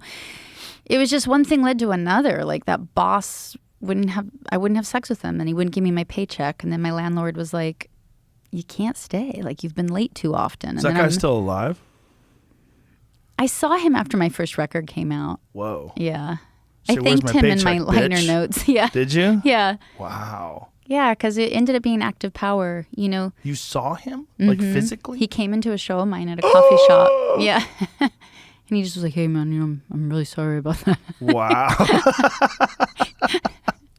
Did he give you the money? No. Well, he wasn't that fucking sorry. I'm sure it wasn't very much, a couple $100. Whatever. Should be interest on that shit. Right? But I think when you invest in your character, it's going to pay dividends you can't expect. Like, let's just say it would have been easy to say, oh my God, I knew I'd get kicked out. My landlord had said, I can't be late again. And my mom was sick at the time. I was living with my mom, was taking care of my sick mom, paying rent for her. And that boss propositions me. It would have been really easy, and don't think I didn't think about it, of like, I could sleep with him. I could probably maybe even get more money out of it.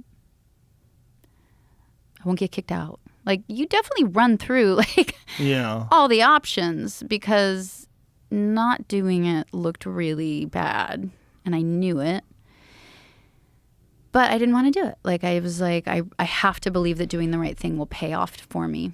But then it just kept getting worse. It was like living in my car was fine. I grew up in a saddle barn in Alaska. Like no problem living in my car.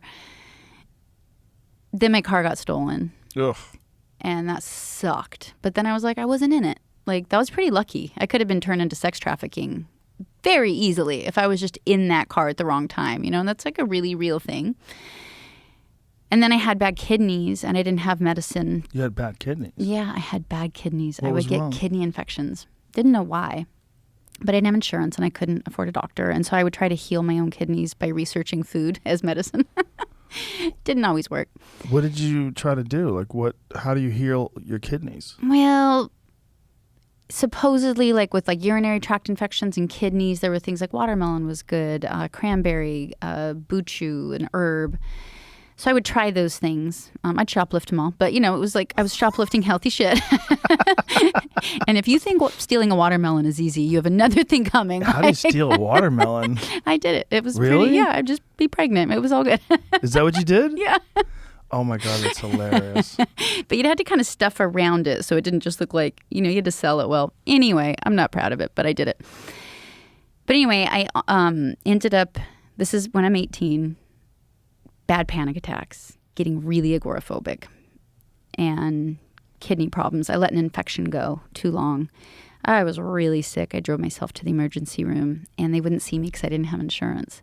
Oh, God. And I was really sick, so it is all like a feverish, weird memory. But I remember going in and getting in the passenger seat of my car, a little teeny like Datsun hatchback 510. And I was too sick to go anywhere else. Like I was done. Like that was it. I was like losing my will at that point. And I was throwing up like all over myself. And I hear a little tap on the window, and a doctor had seen me get turned away. And he came out to check on me in the parking lot. And I remember like he kind of opened my door, and it was not my finest moment. Like I was just covered in vomit. And I was clearly really sick. And he says, I'm going to give you some antibiotics, and I want you to take them. And I want you to stay in this parking lot, overnight. Oh, my God. And so I did, and I took them, and my fever cleared. It turns out I had sepsis. Like I had blood poisoning. My kidneys were shutting down. So you were ready to die. I was ready to die. I was going to die that night. And that man saved my life, and he didn't leverage me. Like he didn't try and sleep with me. He didn't and he saw me for free that whole year I was homeless.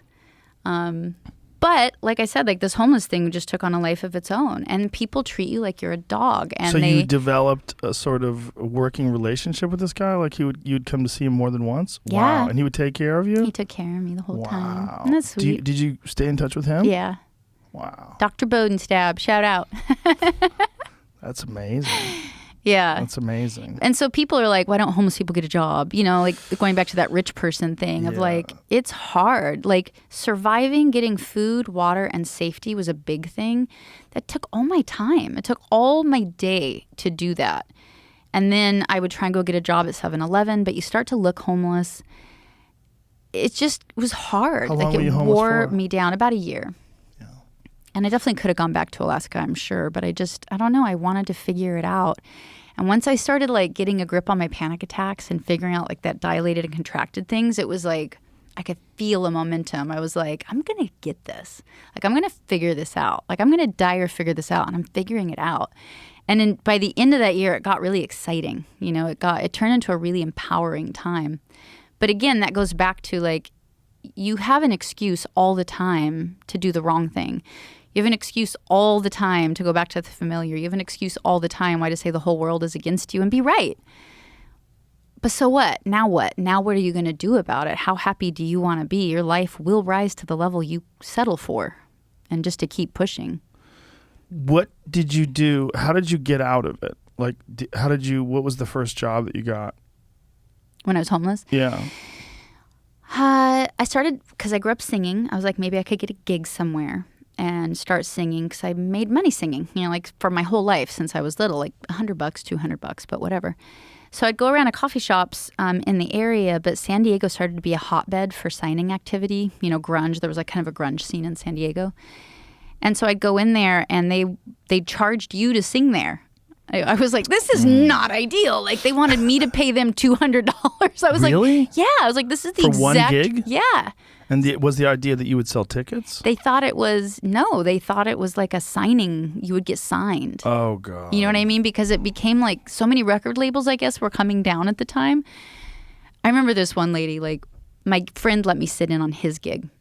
So I go sing with him. I'm starting to write my own songs. Oh, I forgot to tell you how I started writing songs back at school, but I'll tell you later. I'll remember that. So I started writing songs and singing my own stuff. I get on my friend's gig. He's packed the place out. I don't clearly, but he has it crowded. There's like a door charge. So I go to settle out while he's taking his gear down. And this woman coffee shop owner was like, you guys don't get the door money. And I was like, what are you talking about? Like, he brought all these people in. She's like, no. She goes, you get the tip jar. And I was like, oh. I was like, you know what then? Why don't we get all your coffee and food money? You could just give us that instead. And she was like, you don't get the food and beverage money. You get the tip jar. And I was so upset. I needed the money so badly. Like, I didn't have food. You know, like I was really wanting some money from that gig. And I remember I put my little finger in her face and I was like, I am cursing you. Whoa. You are, I know, it sounded so heavy. I was like, you are stealing from the people that are giving you a living. You're stealing from this guy. And I was like, you will go out of business. I was like, nobody can stay in business doing this to humans. I was so upset at her. And Did he have a understanding with her, or was he just getting robbed? He didn't care. He just didn't care. I was so fucking hippies. Blown away. I was like, he was just wanted to be easygoing and didn't want to make her mad and wanted to get another gig there. And I was just so upset. And so I found this place. I liked this little, when I was living in my car, there was a little tree that was flowering tree and I liked to park next to it. So like that was my home. And I noticed there was this coffee shop right there that was going out of business and it was really off the beaten path. And so I went in there and I talked to the lady who owned it. Her name was Nancy. And I was like, do you think you could stay open for 2 more months? And she's like, why? I'm like, if I bring people in, can I keep the door money? You can keep all the coffee and food. And like, we'll try and make it together.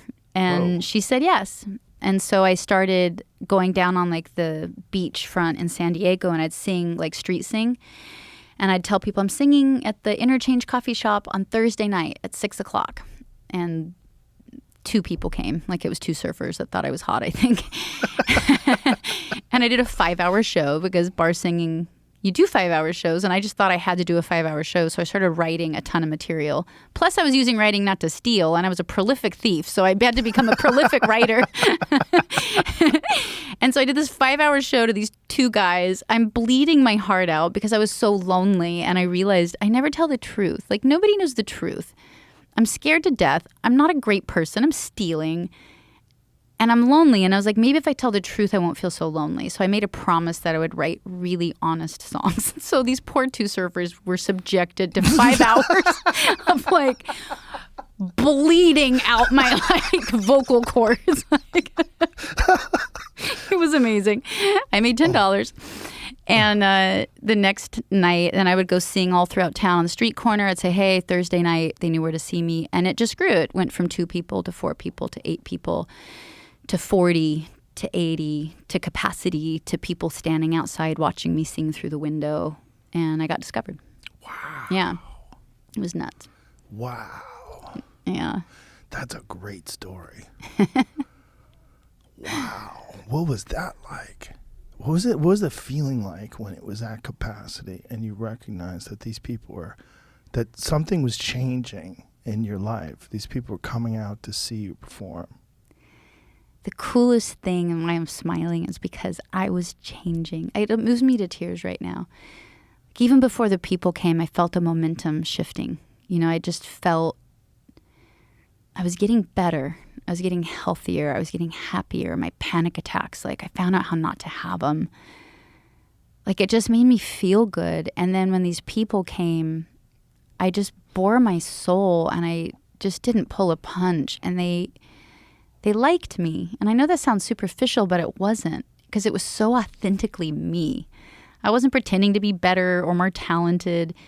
It was so raw and people would cry and I would cry.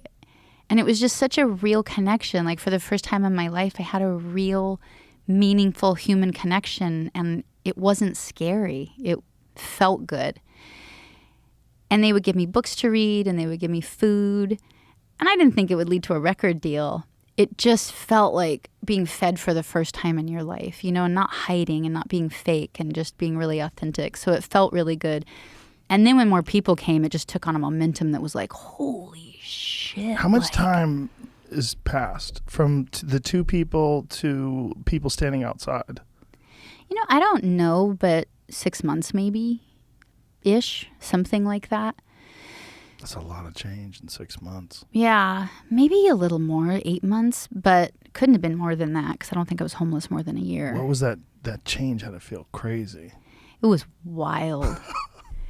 It was cool. And, you know, from like being on stage, but like I wouldn't make a set list and I would just feel the audience and like I talked and I tell a lot of stories and like kind of like stand up. I would just tell like just stories and jokes and just shoot shit with people in the audience, and they were just these really live, electric, like kind of wild shows, and make them dead quiet. And I would just take little breaks so people could use the bathroom. And when people started standing outside and they couldn't hear, but they were just watching me through the window, and the look on their face, like to this day, it like gives me chills. Like they looked at me with like a certain look, and it was like, holy shit, like this is different. And they would stand out in the rain. Like we put little speakers out there so they could hear. And people would stand in the rain and just listen to me singing through the window with little speakers. And it was just like, it was very humbling. Like very, very humbling. Wow. Yeah. So then what happens? How do you get discovered? There was a radio DJ, programmer, excuse me. He ran 91X, which is a really big radio station in the country. They might have been number 2 in the country at the time. Heavy alternative station. Somebody told him about this girl singing in a coffee shop and that he should come. And he came in. I could recognize new faces when they come in because this wasn't a big place, by the way. I mean, this might have been 70 people that could fit inside. That's a tiny coffee shop. So you had developed a crowd. Like you were accustomed to seeing familiar faces. Yeah, it was a loyal, diehard fan base. Like tiny, don't get me wrong. But I knew them, you know what I mean? It was like a little family in a way. And so this guy came in. He had a goatee, his flannel shirt on. He looked kind of hard, and he was sitting in the back. And I remember singing the song 1,000 Miles Away, and he was just weeping, like quietly, but just tears were streaming down his face. And he came up to me afterwards. He's like, hey, I'm at the radio station, and like, why don't you come in, like sing a song one night or something? And I was like, okay. So I go in there, still living in, I got another car. So I had a car to live in. I'd saved up enough door money to buy a car, cheap car, like a couple $100 car. So I get down to the radio station, and I sing a song for him, and we talk a little bit. And I guess he went ahead, him and this guy named Lou Niles, put it on the radio, and it got requested by fans. That's back when you could still request songs and they'd listen to it. And it got somehow into the top 20, you know, of this station, which is a big deal. Like top 20 on that station was like, you know, labels pay a lot of money to promote their artists to try and get them into the top 20. And this was like an acoustic guitar demo in the middle of like all this grunge music. And so record labels were like, what is this song that's showing up on this playlist? And they would call him, and he's like, it's this chick down at this coffee shop. And so all of a sudden there would be like these limousines pulling up, and they would give sweet little Nancy, you know, that was just, she was having a banging business now, which felt so good. And they would be like, she'd be like, Jewel, Sony Records is here tonight. And I'd be like, all right. I was so passé about the whole thing. It was very funny. And then they'd take me out to tacos and talk to me about record deals. And then there was a bidding war. It was every label came down, every label. They'd flown from New York. They'd bring in bigger executives. Then they'd fly in. They'd come again. They'd, you know, all these limousines showing up. And I would start to get flown around to talk to different record labels. And How long does this process take? I don't know. I'm kind of bad with time that way. I don't know, a couple months, something like that. And you don't have a manager, you don't have anybody speaking for you. Mm-mm. No, but I went to the library and I found this book called How to Manage Yourself for Dummies. It was Don Passenheim, I think, called Everything You Need to Know About the Music Business. Oh, boy. And that sounded good. So I read it, and I just learned about mechanicals and royalties and back ends and advances. Oh, so you did your homework. I did my homework, and there ended up being a huge bidding war over me. All the labels just started, like, competing. By this time, I kind of found, like, a de facto manager. And I maybe got a lawyer here at some point, and this might now have taken more time. But I realized because of reading that book that an advance is a loan. You don't get to keep the money. You pay it back through record sales. And so I did the math to see how many records I'd have to sell to pay back $1 million, and it was a lot of records. And so it was like having a bounty on my head as an artist. I almost didn't sign my record deal because I had just figured out how to be happy. Like, genuinely. I was really starting to figure it out, and I knew it, like, inside myself. I was doing so much better. And God forbid you take somebody with my emotional background and they ever get famous. I'm the recipe for every movie you've seen about every musician. Right. And again, I didn't want to be a statistic, and I fought so hard for my happiness up to this point that I was like, I don't think I could trust myself to have a record deal and figure out how to do that career without self-imploding. So I almost didn't sign it. I remember being on the beach one day, and I was like, I wanted to do it, but I was terrified of doing it. So I made myself a promise that my number one job would still be to figure out how to be happy, and my number two job would be to be a musician. And then under the musician category, that I wanted to be an artist more than I wanted to be famous. And so knowing those was like having my North Star, and I felt like I could navigate and make decisions based on those things. And so I went ahead and signed the record deal. I turned down the advance. I turned down $1 million bonus. Holy shit. As a homeless kid. Oh my God. Oh my God. That is so crazy.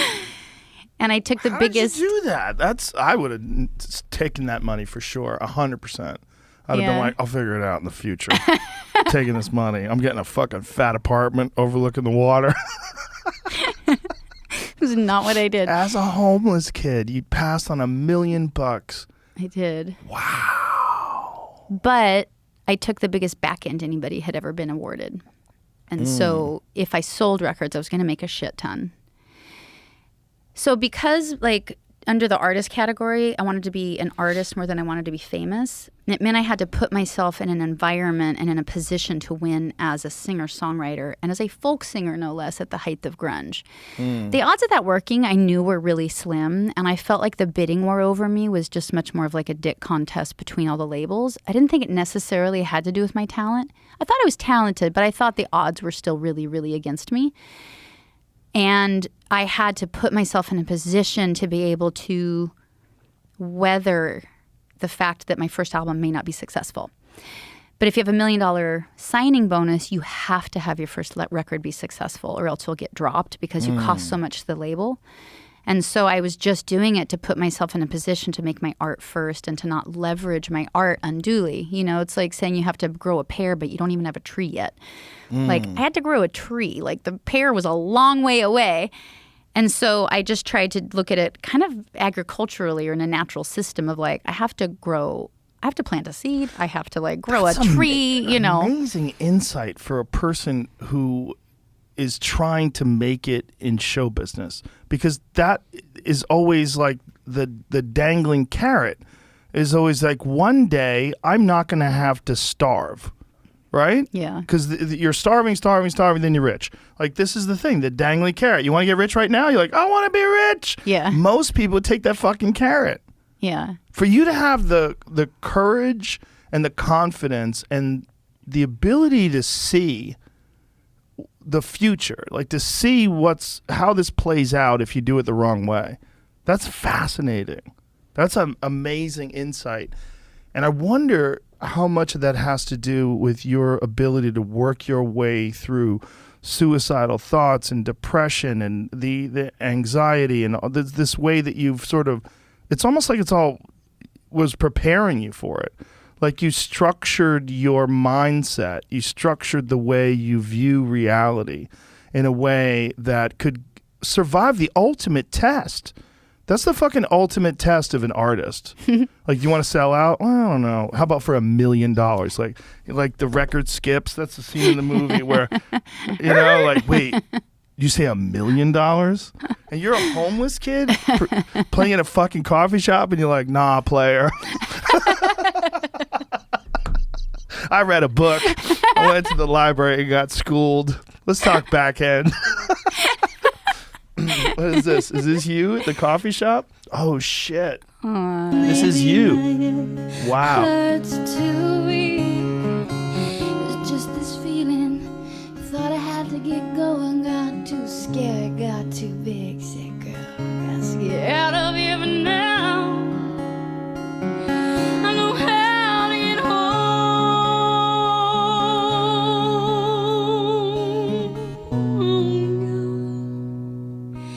What do I do? I'm 1,000 miles away, and I'm lying next to you.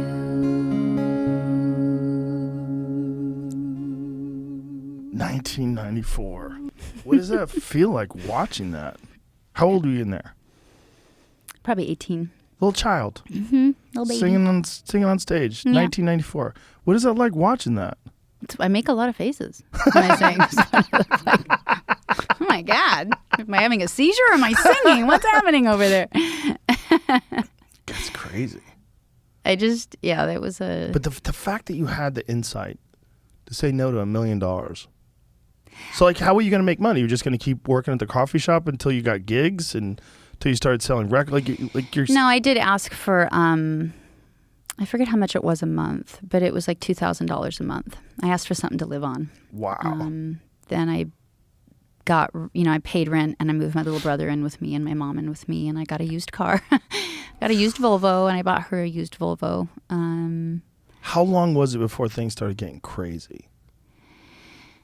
The best thing I did was turn that advance down, like for sure. Like looking back on my career, my records sold, I think, 2,000 records, which were all my little teeny coffee shop fans. And it probably only sold 2,000 records for over a year. I mean, you got to realize that's what I was doing at the height of Nirvana and Soundgarden. Right. It just was really hard. It was the height of that movement. It's funny saying that because, we know what happened to those guys. Like, they're insanely talented people, and it went the wrong way. Yeah. Yeah. Yeah, I felt like one of the reasons I felt like I could bet on myself, well, there's a lot of reasons, but one was I had to live up to my thing, right? If you make a decision, you have to make a plan for it. So my goal was to be an artist, and I had to put myself in a position to not leverage my art, to give my art a chance. So I bet on myself and created that record deal for that, right? To structure it that way so I wouldn't get dropped. But another reason I didn't mind betting on myself is like I looked where culture was, and the great thing about Nirvana is it just ripped the scab off of like culture that was like, we're a material world and we're material girls. Right. Nirvana's like, we're not happy. We're not happy. And they just said it so plainly. And it was like this relief to an entire generation going, yeah, we feel fucked up. We're not happy. We have a lot of angst and we're unhappy and we're angry and we're disillusioned, which is so good for a generation to like say that out loud. But you can only be in pain so long until you kill yourself. So at some point you have to decide, am I going to kill myself or now what? I just happened to be a little bit ahead of the trend on that entire thought system of I don't want to kill myself, so now what? So what I was writing my songs about were the now what? What do I do with this? What do I do with pain? What do I do with feelings? So even though culture, like, and all the radio gatekeepers were like, no, grunge is everything, from singing live for people, and I was opening for the Ramones, Catherine Wheel, Belly, punk bands by myself, like getting shit thrown at me. But I saw in the audience that people responded to heart, to a lot of heart, and I had heart. I knew I did, and that I was now what? And so if people could just hang on long enough to say I'm in pain, all right, now I've been in pain long enough. Now what? My music would be like a medicine to that. Yeah. And I just had to stick around long enough to see if that whole thing could take off, get traction. But I was laughed out of radio stations. They wouldn't even let me in radio stations. DJs would be like, hey, welcome back to KYZYZ. You may have heard me describe my next guest as a large-breasted woman from Alaska. Jewel, how are you? And I'd be like, you must be that small penis man I've heard so much about from South Carolina. Click, off air, they would escort me out of the building. I got kicked out of so many radio stations. They'd be like, how do you give a blowjob with those? Because it was like Howard Stern was everything then. And so all these little wannabe Howard Sterns were trying to be shocking. So like, how do you give a blowjob with those teeth? And I'm like, I could fix my teeth if I wanted, but you're never going to fix being stupid. Kicked out of another radio station.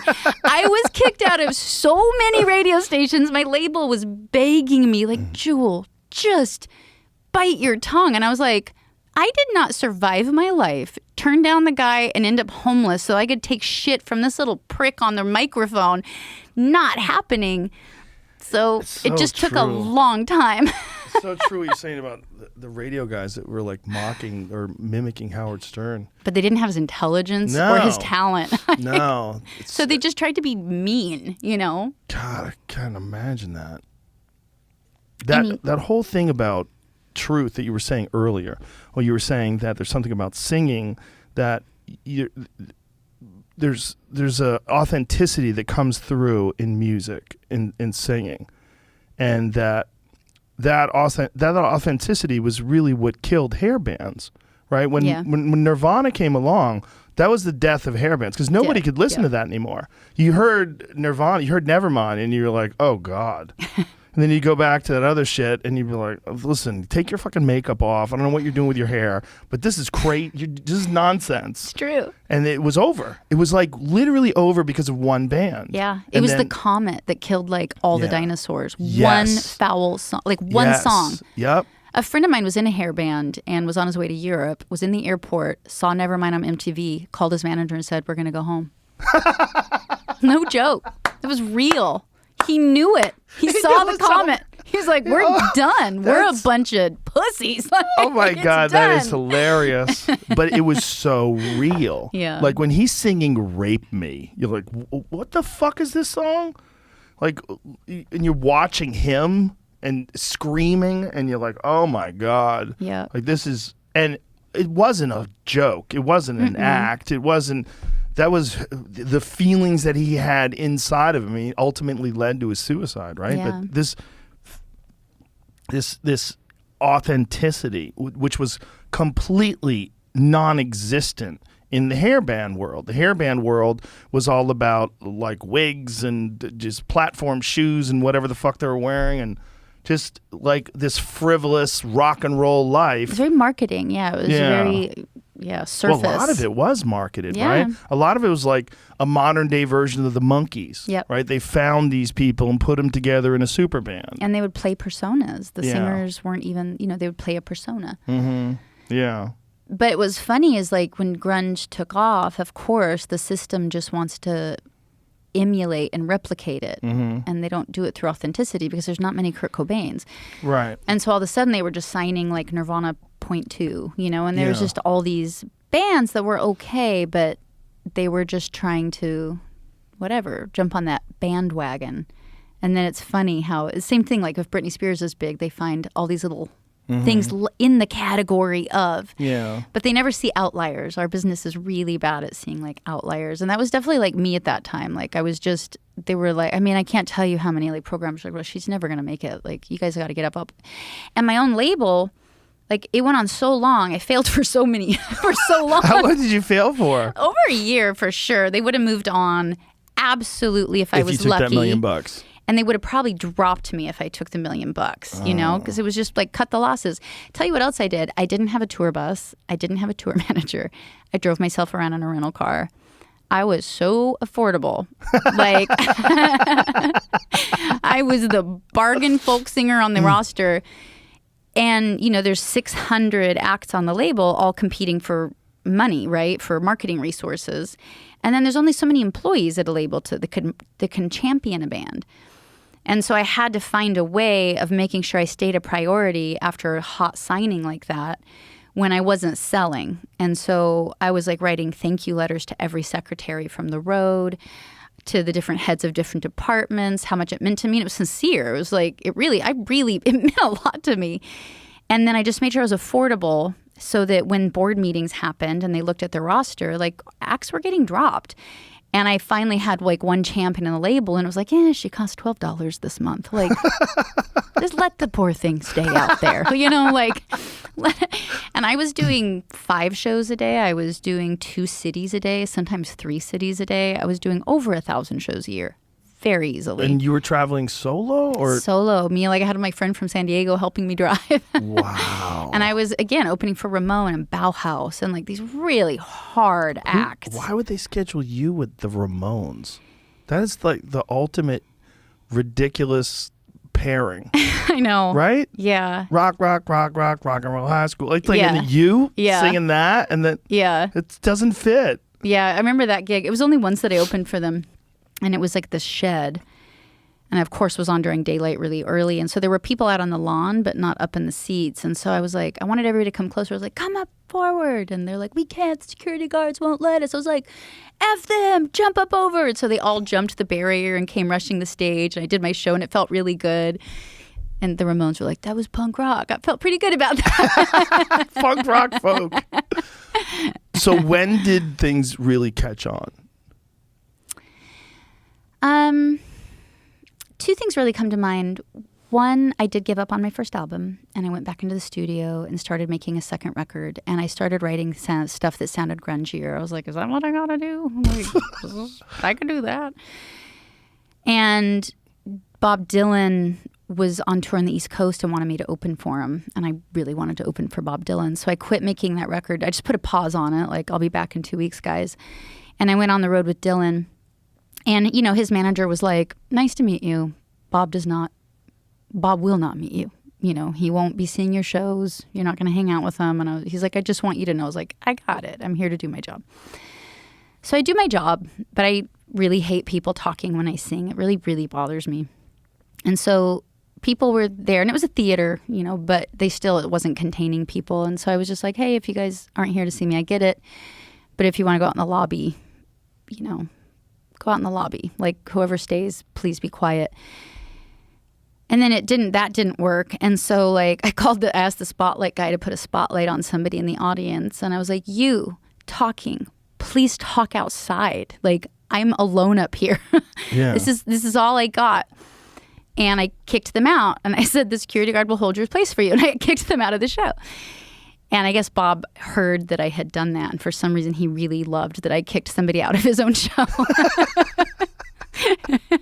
And so his manager was like, Mr. Dylan is requesting your presence in his dressing room. Oh, boy.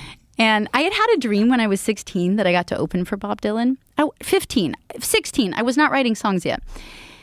And in my dream, he came on to me, and it was really gross. And so here I am, like, I think I'm 20 or something now, and I'm opening for Bob Dylan. He wants to see me in his dressing room. I'm like, oh my God, my whole dream's going to come true. Like, I'm freaking out.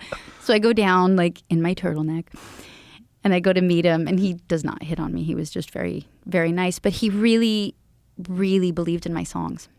Like, every night after the show, he would bring me to his dressing room, and he'd go over my lyrics with me and be like, hey, what made you write that one?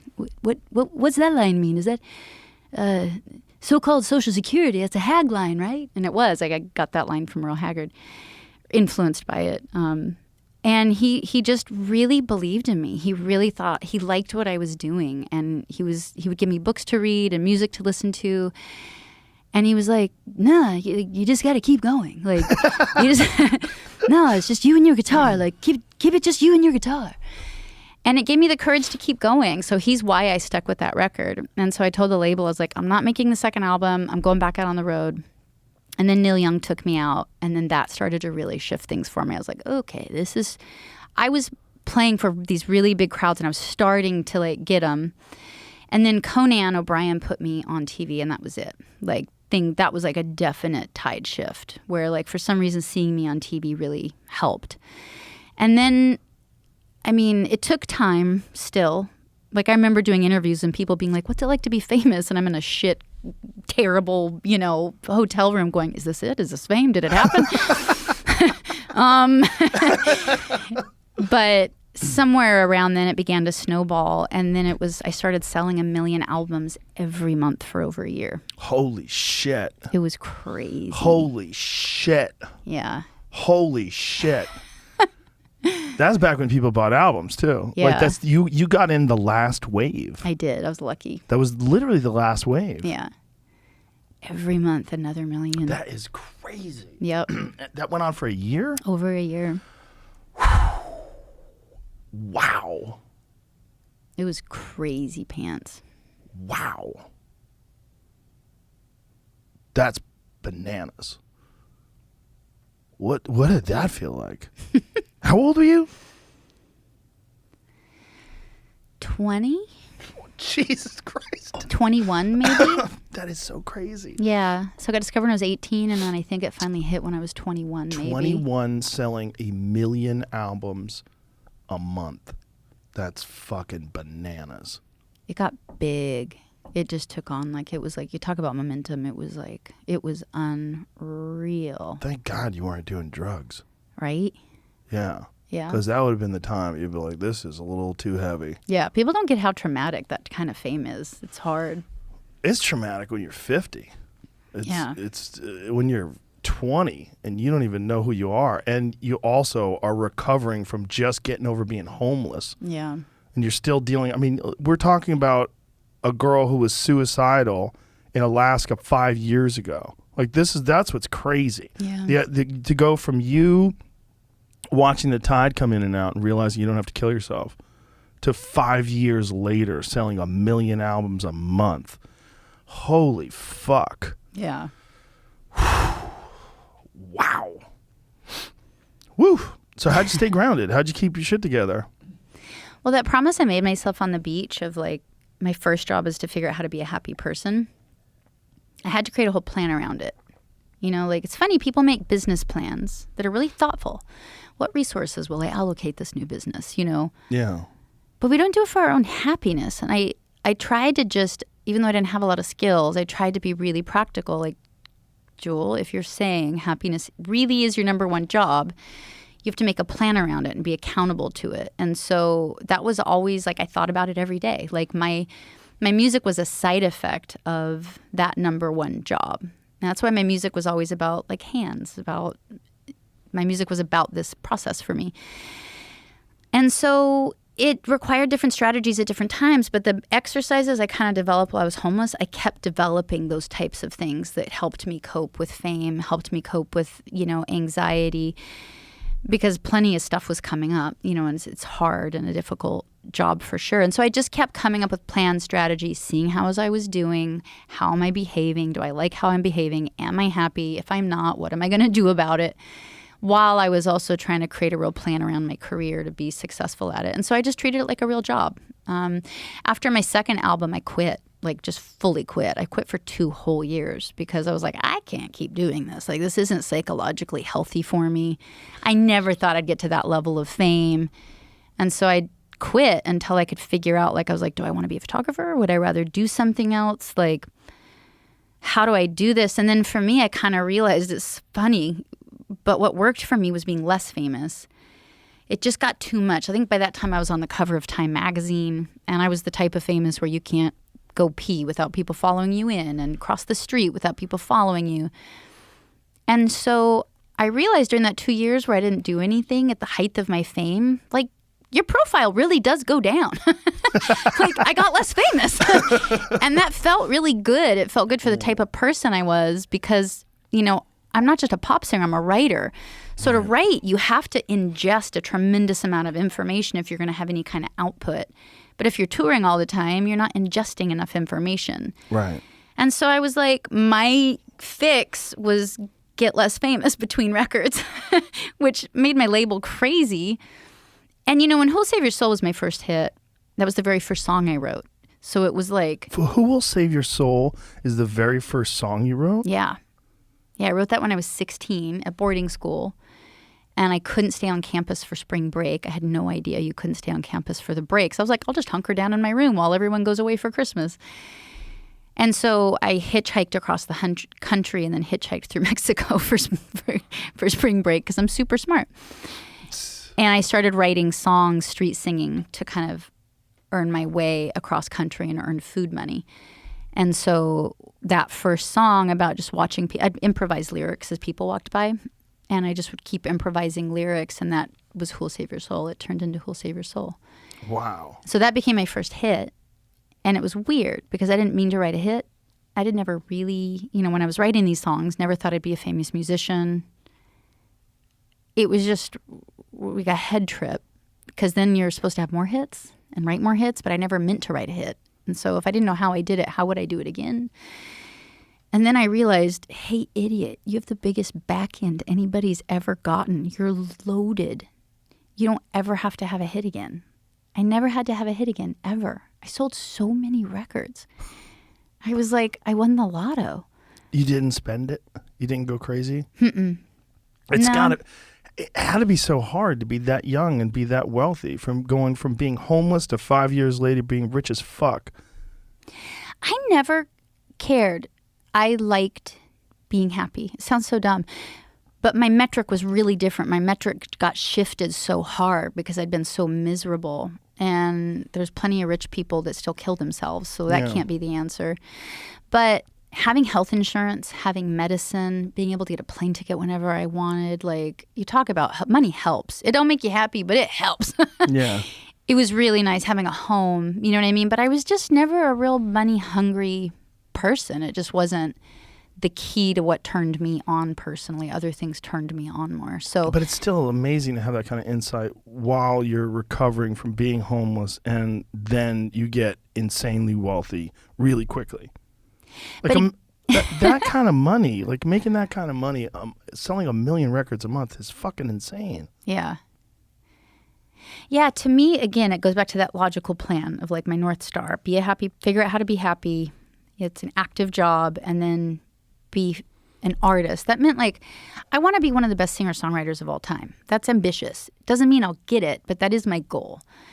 And that means it's a 60-year plan. It's a long game. So you know fame's going to come and go. Nobody has this trajectory that goes upward infinitely. So that means the more money I had saved bought me creative freedom, right? Yeah. Having wealth in the bank meant that if I had a flop or I took a risk, it didn't matter because I had the money to ride that wave out. So to me, it was just a really practical solution to my goal, which was trying to be one of the best ever. Yeah. Well, I mean, having your eyes on the prize right like that must help. It certainly must help, but still just the temptation and just also the chaos of reality. You like went through a membrane into an alternative dimension. So true. And you're dealing with the skills and the tools that you developed from growing up on a homestead to being homeless to, being a kid in a coffee shop getting discovered. Like that, this is like the structure and the framework is so rickety. Like, Jesus Christ, to survive re-entry, to pop through to this other dimension of now being super famous and not losing your fucking mind, and to have the insight to just chill for a couple years is pretty amazing. Yeah, it was important. Like, did you lay low? Like, what did you do during those 2 years? I think I met Ty at the time, my ex-husband, and so I went on the ranch in Texas, Stephenville, Texas, and I don't know, it was like a midlife crisis at 21, or 22. It was like, all right, I achieved this thing I didn't ever think I could achieve. Now that I'm here, it doesn't feel really good. What bothered you the most about the fame thing that you realized that you needed to have some sort of a break?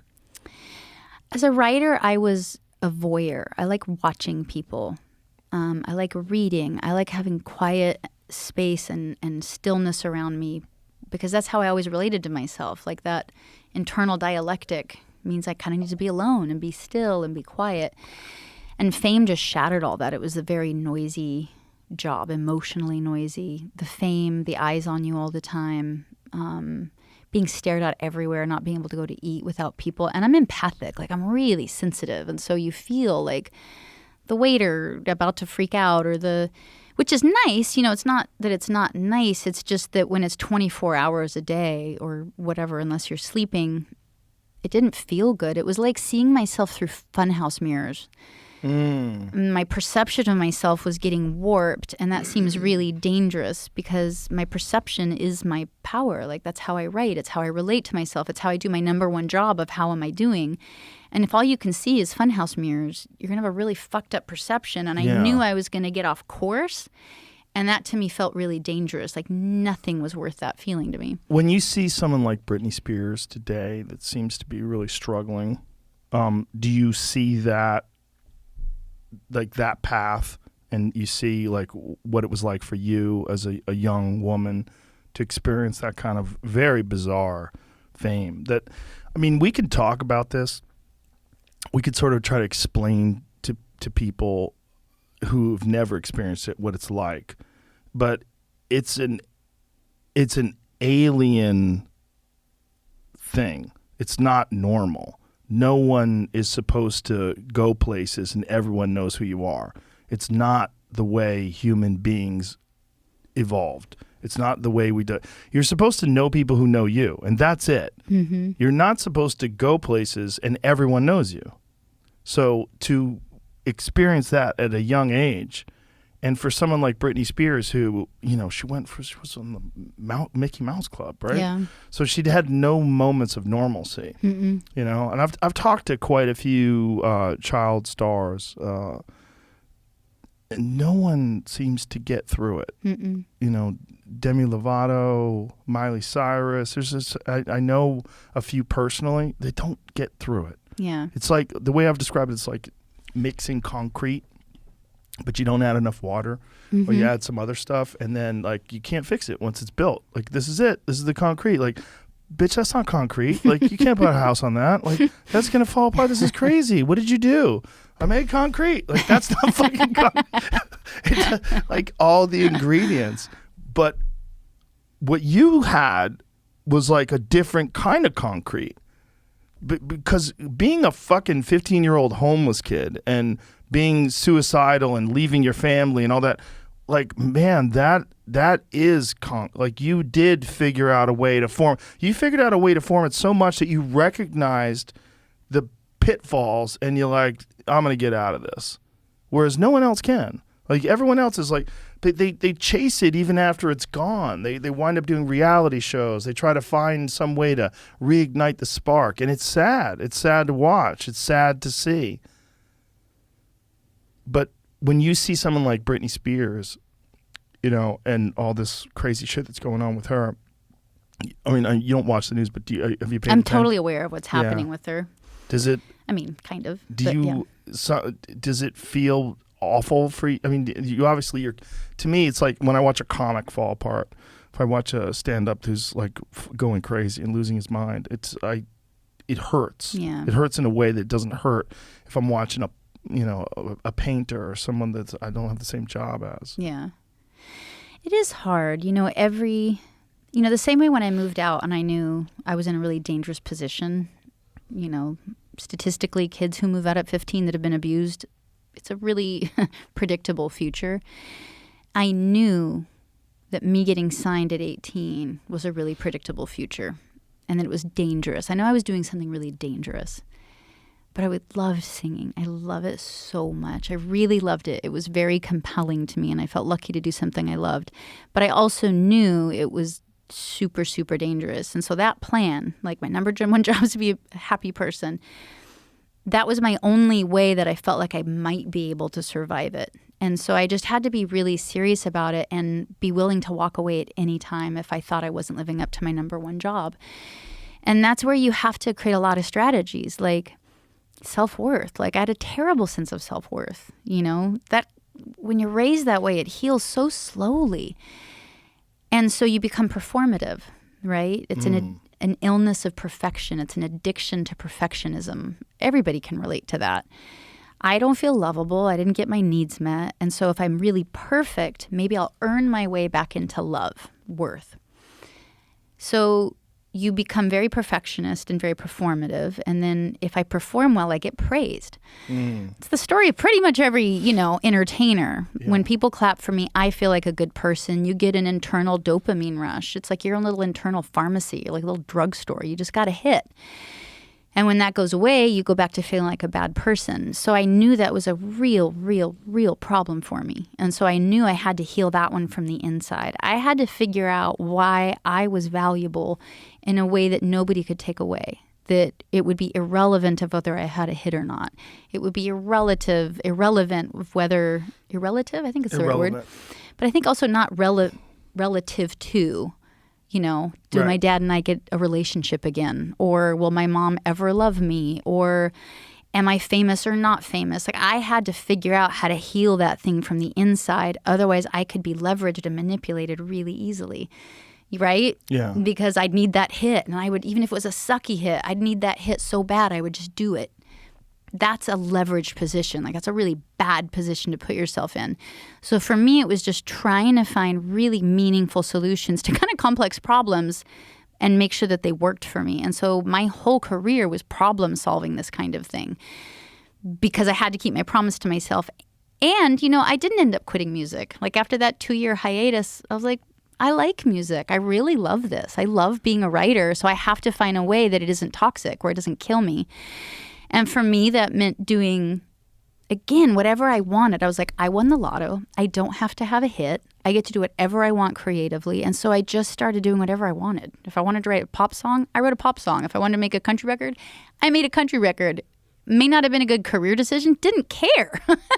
Because my goal was to figure out how to stay alive like over 60 years as an artist, which means, again, and Dylan really taught me this, was like and Neil Young too, like you have to do what you think is right. Yeah. Hell or high water. But when I look at Brittany, you're just like, I get it. I mean, that was a Louisiana family with probably not a lot of emotional skills, which I really relate to. And fame is a shit show, and it's hard, and there wasn't anybody there to protect her and help her stop and help her take breaks and check on her mental health. And the funny thing is, everybody wants to be famous, but if you look at our numbers, we kill ourselves like flies. Like, we're dropping like flies. You know what I mean? Like, celebrities don't have a great success rate of happiness, certainly. So it's funny, everybody wants it, but it isn't actually very healthy. They like when you fall apart. Yeah.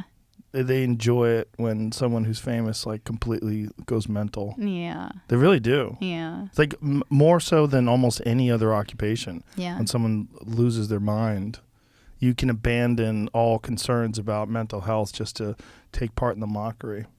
It was funny too, like how taking years between records was perceived like I was supposed to feel really ashamed of it. Like the press would make it where it's like, oh, where's Jewel been? She dropped off. Poor thing, she dropped off. Yeah. And I was like, wow, you guys are a-holes. Like, I'm sticking up for my like literal survival over here.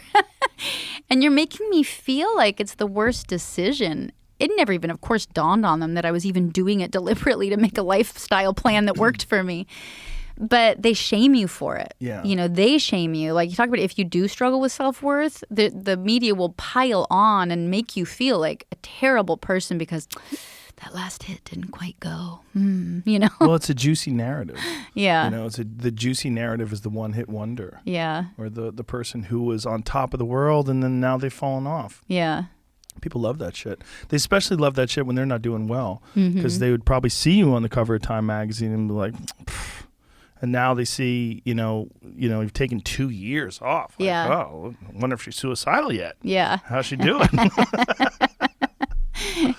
So we've been teasing about your mom, but you never really never got to it. Yeah, I mean, we're like 3 hours in. Are we? We're close. Oh. Well, How much time we in, Jamie? 2 hours and 40 minutes? Yeah. So my mom left, and I really missed her. My teddy bear's name was my mom's name, Nedra, so that I could hug my mom at night. I was very sad. I have all daughters. You're going to make me cry if you do this.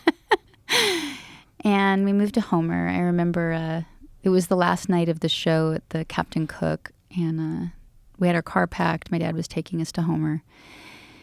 We had a little bed made in the back of a station wagon, and I remember my mom being at the street corner and just like waving goodbye. And it was so surreal. You're like, where how did she say she was happen? going? She was staying there. We were leaving to Homer. Didn't know why we went with my dad and not with my mom. It just was what was happening. You didn't have a conversation with her? I was young. I was 8. I do think I remember them asking, like, who would you guys rather live with? And I was like, that is the dumbest, meanest question I've ever been asked in my life. Like, why would you ask me that? You know what I mean? I will not answer. I cannot answer. It was a horrible question. But it got decided, and we're living with our dad. And I really missed her. And Anchorage is probably 250 miles from Homer. And so I would try and call her. We had a party line. You know, back then you couldn't always make calls, and we couldn't really afford long-distance calls. So I wasn't in great touch with her. But there's this thing in Homer called a ride line, and it's where you can get on the radio and say, looking for a ride to Anchorage, we'll split gas, or things like that. And then people, you know, you're like, leave a message at the radio station. And so you'd call the radio station and say, has anybody offered to give me a ride? And so I would do that to get up to see my mom. But I don't think I always told her about it. I think I just often showed up, like, on her doorstep. So I would, like, get a ride with a stranger, 250 miles, to go see my mom. And you were a little kid. Yeah, I was a little kid. And my mom was amazing. She was, like, really spiritual, really calm. Like, my dad was volatile, drunk. My dad and I are really good friends now, by the way, which deserves saying. And I can talk about him, too. But she was just everything my dad wasn't. She was really creative. She was an artist. She was a visual artist. And just, she was like heaven to me. Like, it just felt like heaven. It's your mom.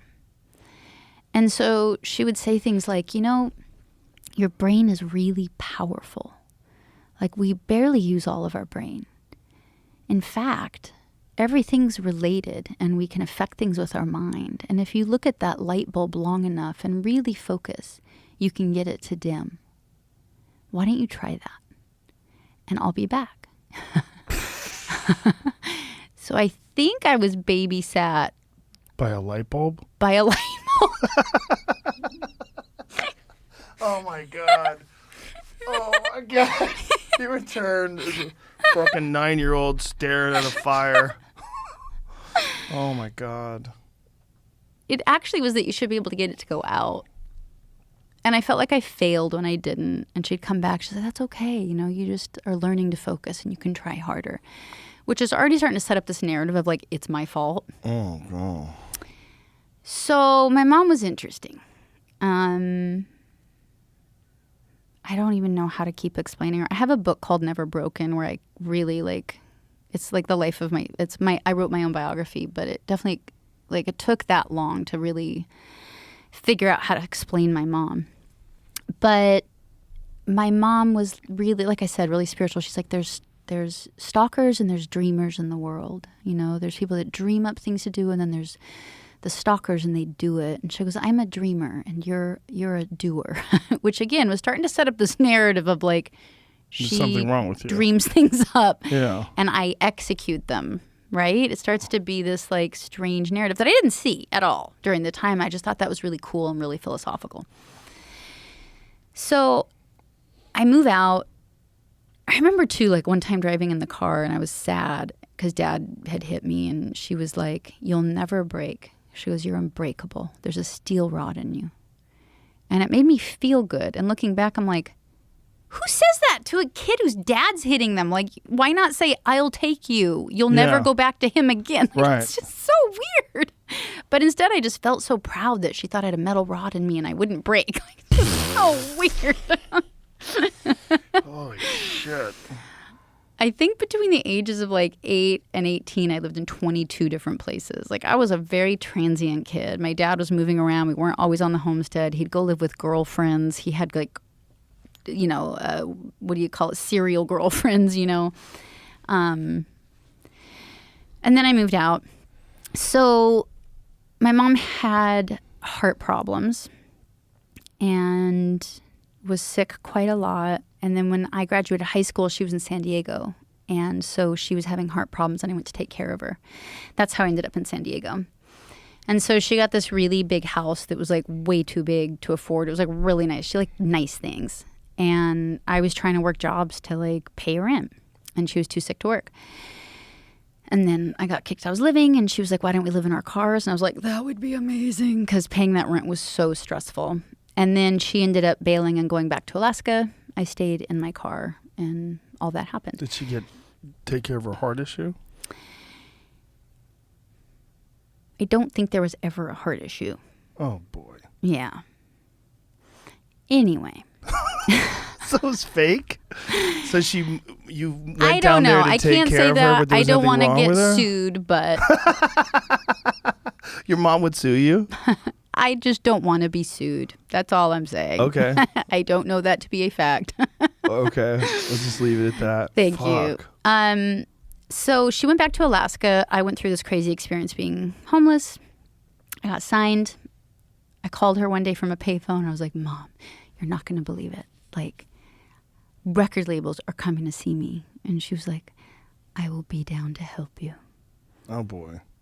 Yeah, that's the moment you wish you could take back in your life, for sure.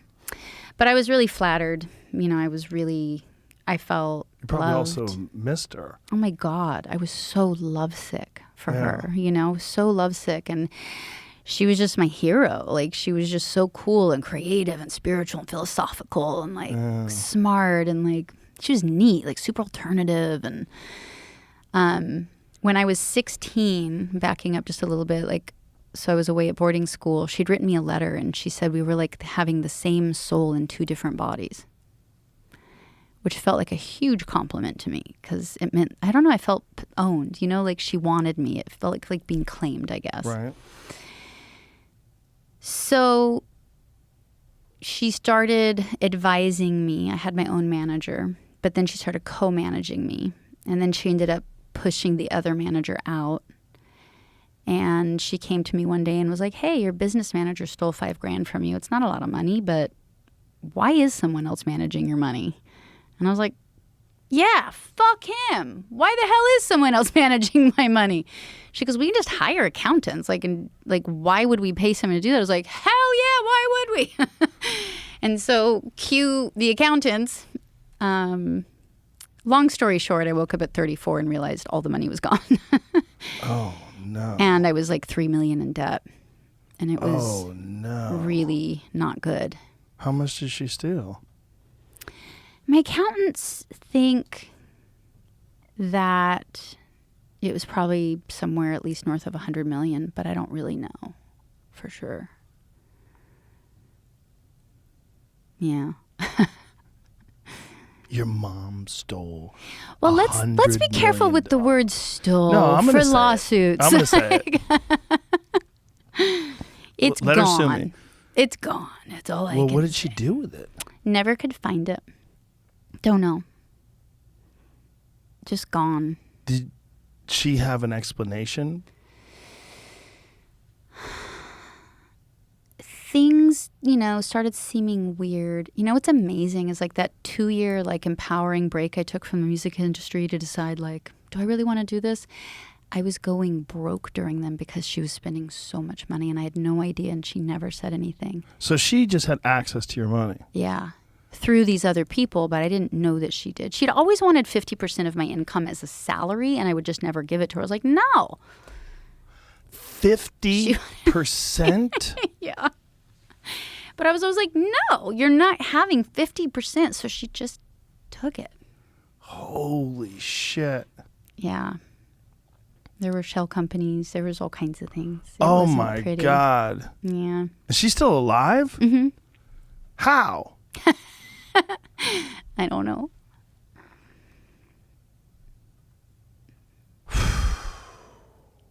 Yeah.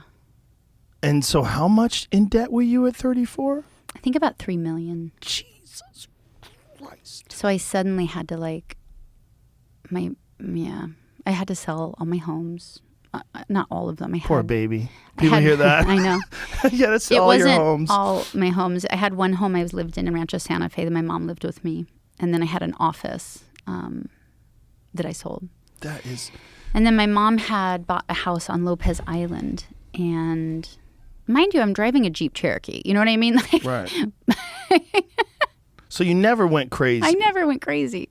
But and I was saving this money for this really great strategy of being a 60-year artist, you know what I mean? And Right. taking risks creatively. And I didn't have the money to take the risks. Oh, my God.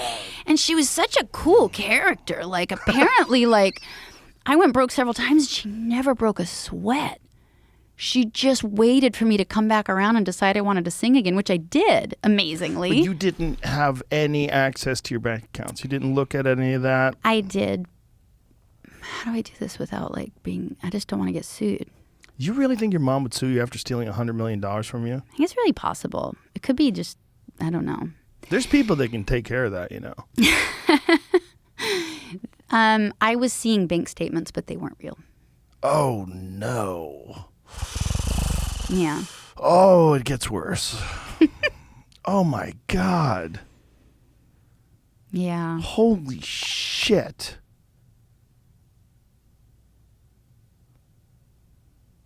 Oh, my God. So she's just like a fucking crazy person. That's why I read that book, Traumatic Narcissism, because that was the closest thing I could ever figure out that explained. She had a very enigmatic, brilliant personality to where all these employees around her just worshipped her. Where's she now? I don't know. I haven't seen her since 2003. But she's alive. Mm-hmm. She's balling somewhere. I don't know. The IRS has called looking for her, and I'm like, I'd love to tell you where she is. I just don't know. So we made a deal so she never claimed anything as income, right? She just took it all. And so and you could get a sunset clause. So in a contract, for anybody listening who doesn't know what a sunset clause is, if a manager helps make you famous, they could have an argument, even if you fire them as a manager, for having a piece of your career forever. It's kind of the sunset clause. And so her and I didn't have a contract, but she definitely was wanting, an argument for a piece of my career forever. So in exchange for not having that, we worked out this deal where she would claim income as taxable. She'd have to pay taxes on that. And then she wanted $500,000. So I went to a manager named Irving Azoff, and I borrowed money. And I paid my mom off, and it was the last time I ever saw her was in Wait a minute. She stole $100 million, and then you gave her $500,000? Mm-hmm. Yeah. Just to go away, just to be done with it, just to help with the tax situation that got caused by the whole thing. It was a shit show. But what did it feel like when you found out that all the money was gone, and then you realized that your mom had ripped you off? It took so long to figure it out. So once I started pulling the thread to when I made the realization, it took quite a bit of time. How much time? At least a year, I think.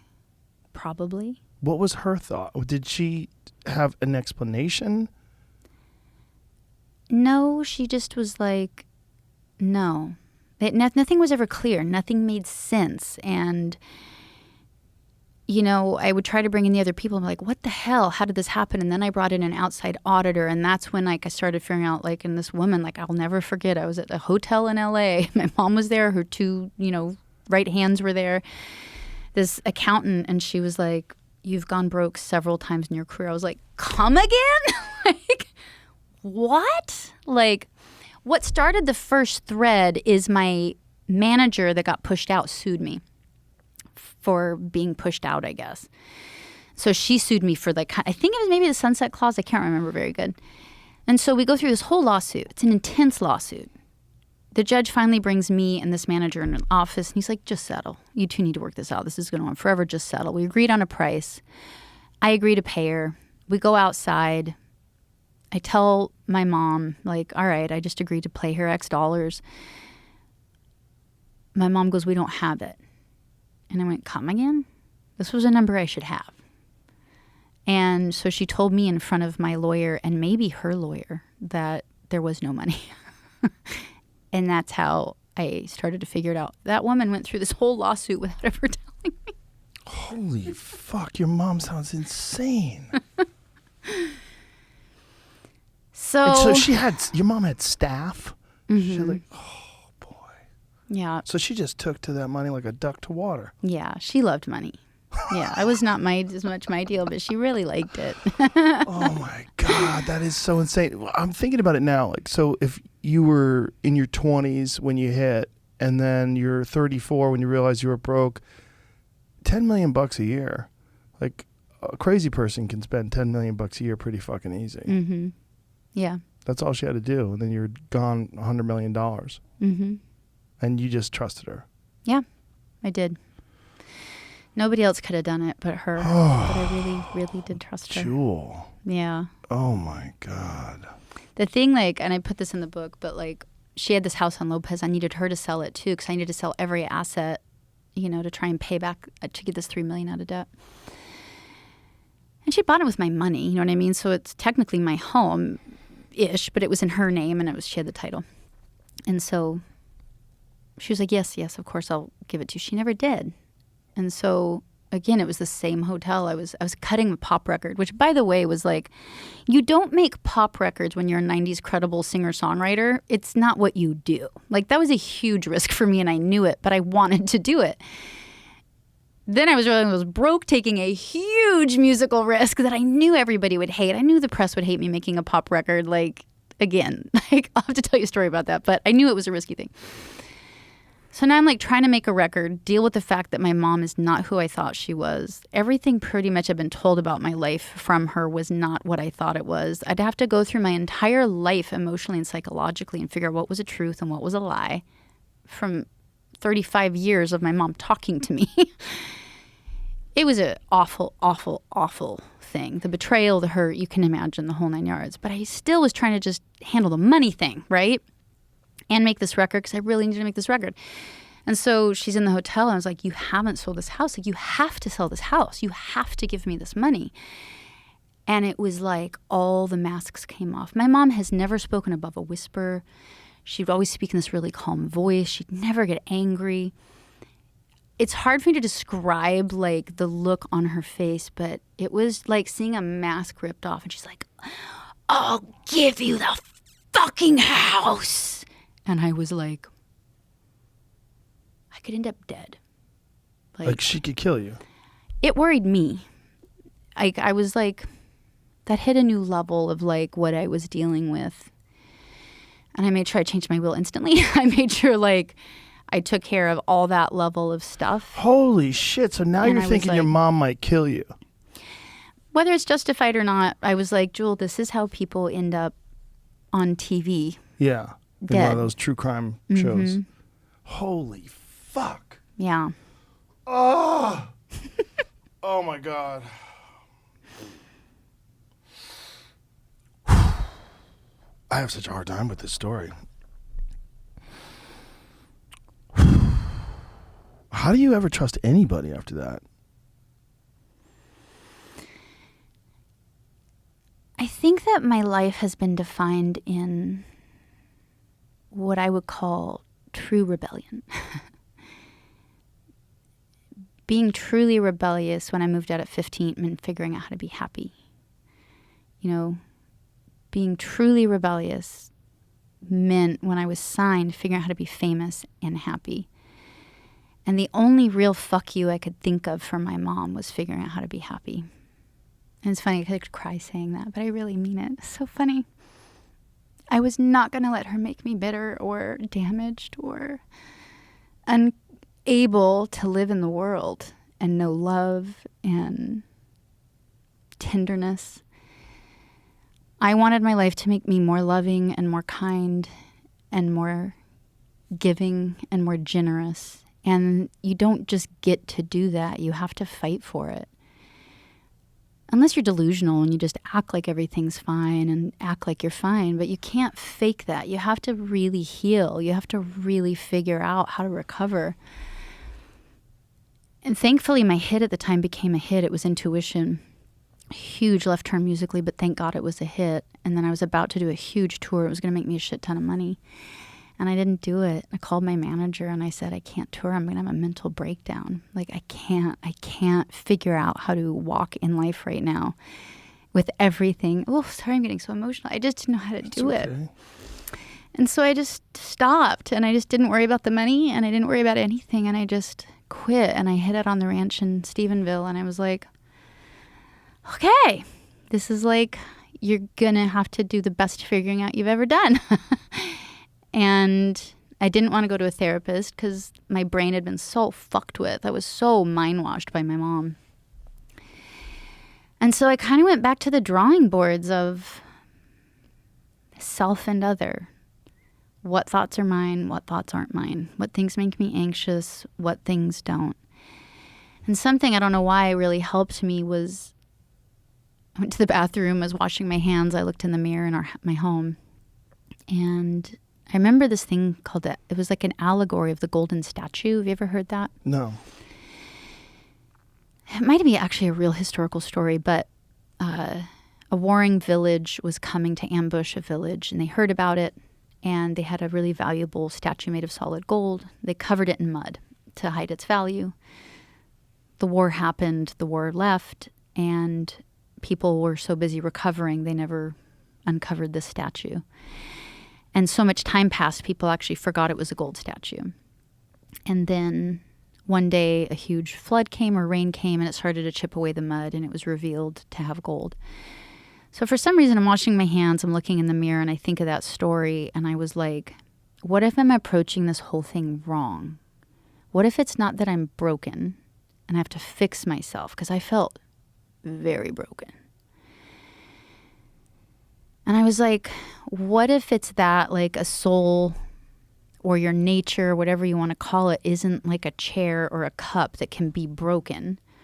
What if it exists like perfectly at all times? It's like it's a quantum thing. You can't break it. And so what if I just have to do like a really loving archaeological dig back to my true nature? And so in a weird way, it was like this full circle to this nature versus nurture thing.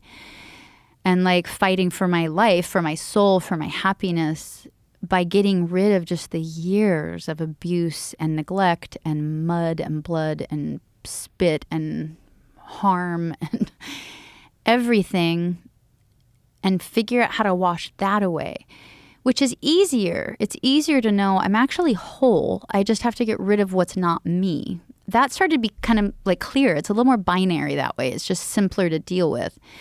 But it just meant I had to be really, really, really diligent, and it had to be my number one thing. You know, so I didn't make money. I didn't do anything but figure out how to heal. Like, that was it. How long did you do that for?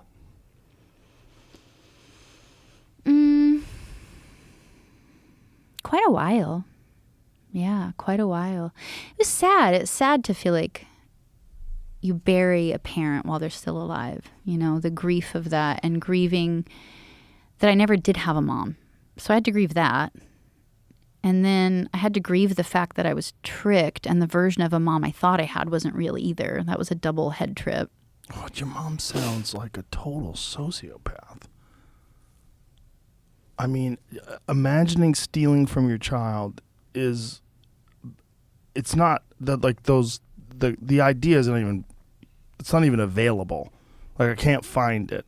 Like if I thought about myself stealing from one of my kids, like I can't find that thought. It's not there. Yeah. Like it's like I just as likely eat them. Yeah. You know what I mean? It's not possible. It's not a real thought.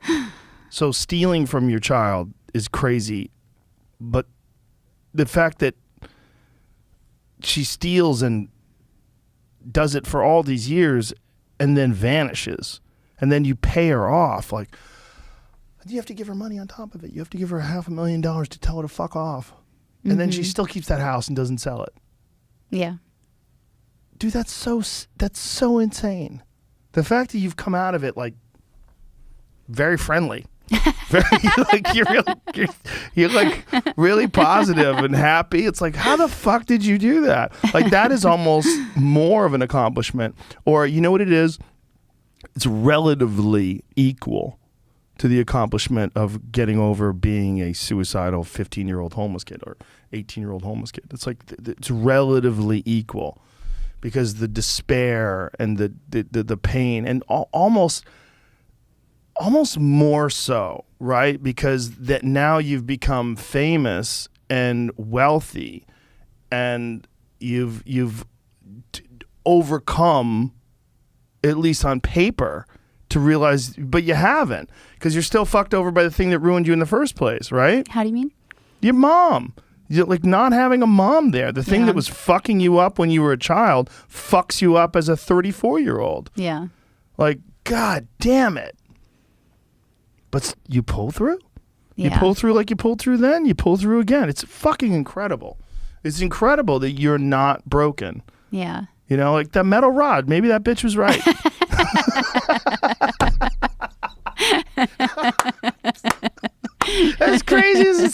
Maybe she's like, this is your final test, young Skywalker. Padawan, you have made it. I know. It's like, it's so crazy. But that's like everyone's ultimate terrifying fear, right? Yeah. That's the ultimate fear. The ultimate fear is the one you love the most, the one you trust the most, is the one that fucks you over. Yeah. And the fact that you have this separation from her, and you're, as a child, especially as an 8-year-old, which is just the idea of you waving goodbye to her as an 8-year-old is horrific, just emotionally devastating. And then to get her back, 12 years later, and to think everything's going to be okay now. Yeah. Meanwhile, your mom was just stealing all your money. Yeah. It's wild. And that she's still alive out there. Some people are just broken. Like there's something missing, right? Like that's they can what just I think. do like, stuff. I definitely had thought about, like, would I persecute her at the time,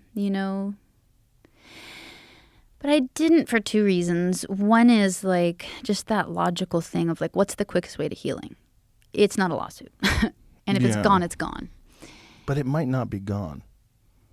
I think it was gone. Yeah? I think she'd lived differently. I think I would have heard of her living differently. But whatever. To me, the quickest way to healing was cut your losses and move forward. And that's been my motto a lot, like, because I talk to myself in my head. I'm like, Kilcher, cut your losses, move forward. Figure it out, move forward. You call yourself by your last name? Yeah, Kilcher. I'm like my own little coach. Kilcher, pick your ass up, move forward. Wow. And I think that for a mom to do that, must have been in a lot of pain. I don't know what happened to my mom, but I think she felt entitled to it. Not really. No. She felt entitled to it. Well, there's a red flag when she's asking for 50%. Yeah. Yeah. And she would say things like, you're just the tip of the iceberg. I'm everything underneath. And it goes back to that dreamer versus doer thing, so... Well, there was tons of that, like just lots of shaming and it was a shit show. It was really, really a shit show, and it was a shit show to get out from under and recover from. But I do feel like I have 2 talents. I'm a very good musician, and I'm very good at understanding the mechanics of change.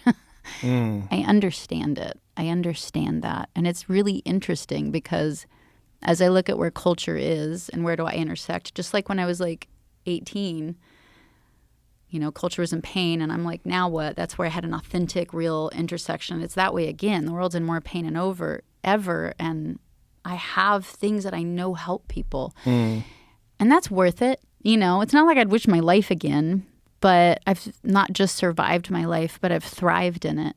And I've figured out some really complicated, important things for myself. And it really helps, like, the kids in our foundation, and it's important stuff to know. And so I'm happy to put that to use, might as well. It's that making that poison into medicine, Yeah, I see what you're saying. Like, it's not just important stuff to know, but it's a lot of people know some of the things that you're saying, but they haven't experienced some of the loss that you've experienced and some of the pain that you've experienced, and then come through it. Like, you have a working relationship with this. Mm-hmm. It's not as simple as the concept, you understand. Like when you hear like self-help people, there's a lot of self-help people, right? Particularly online now. Mm-hmm.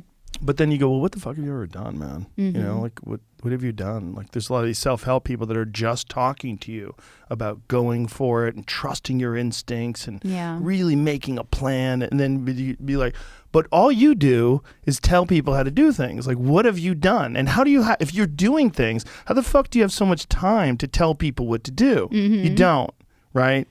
So it doesn't work. And like blanket statements like trust your instincts. So that's a nice thing to say. But which instincts do you trust? And how do you discern the difference between a fear and an instinct?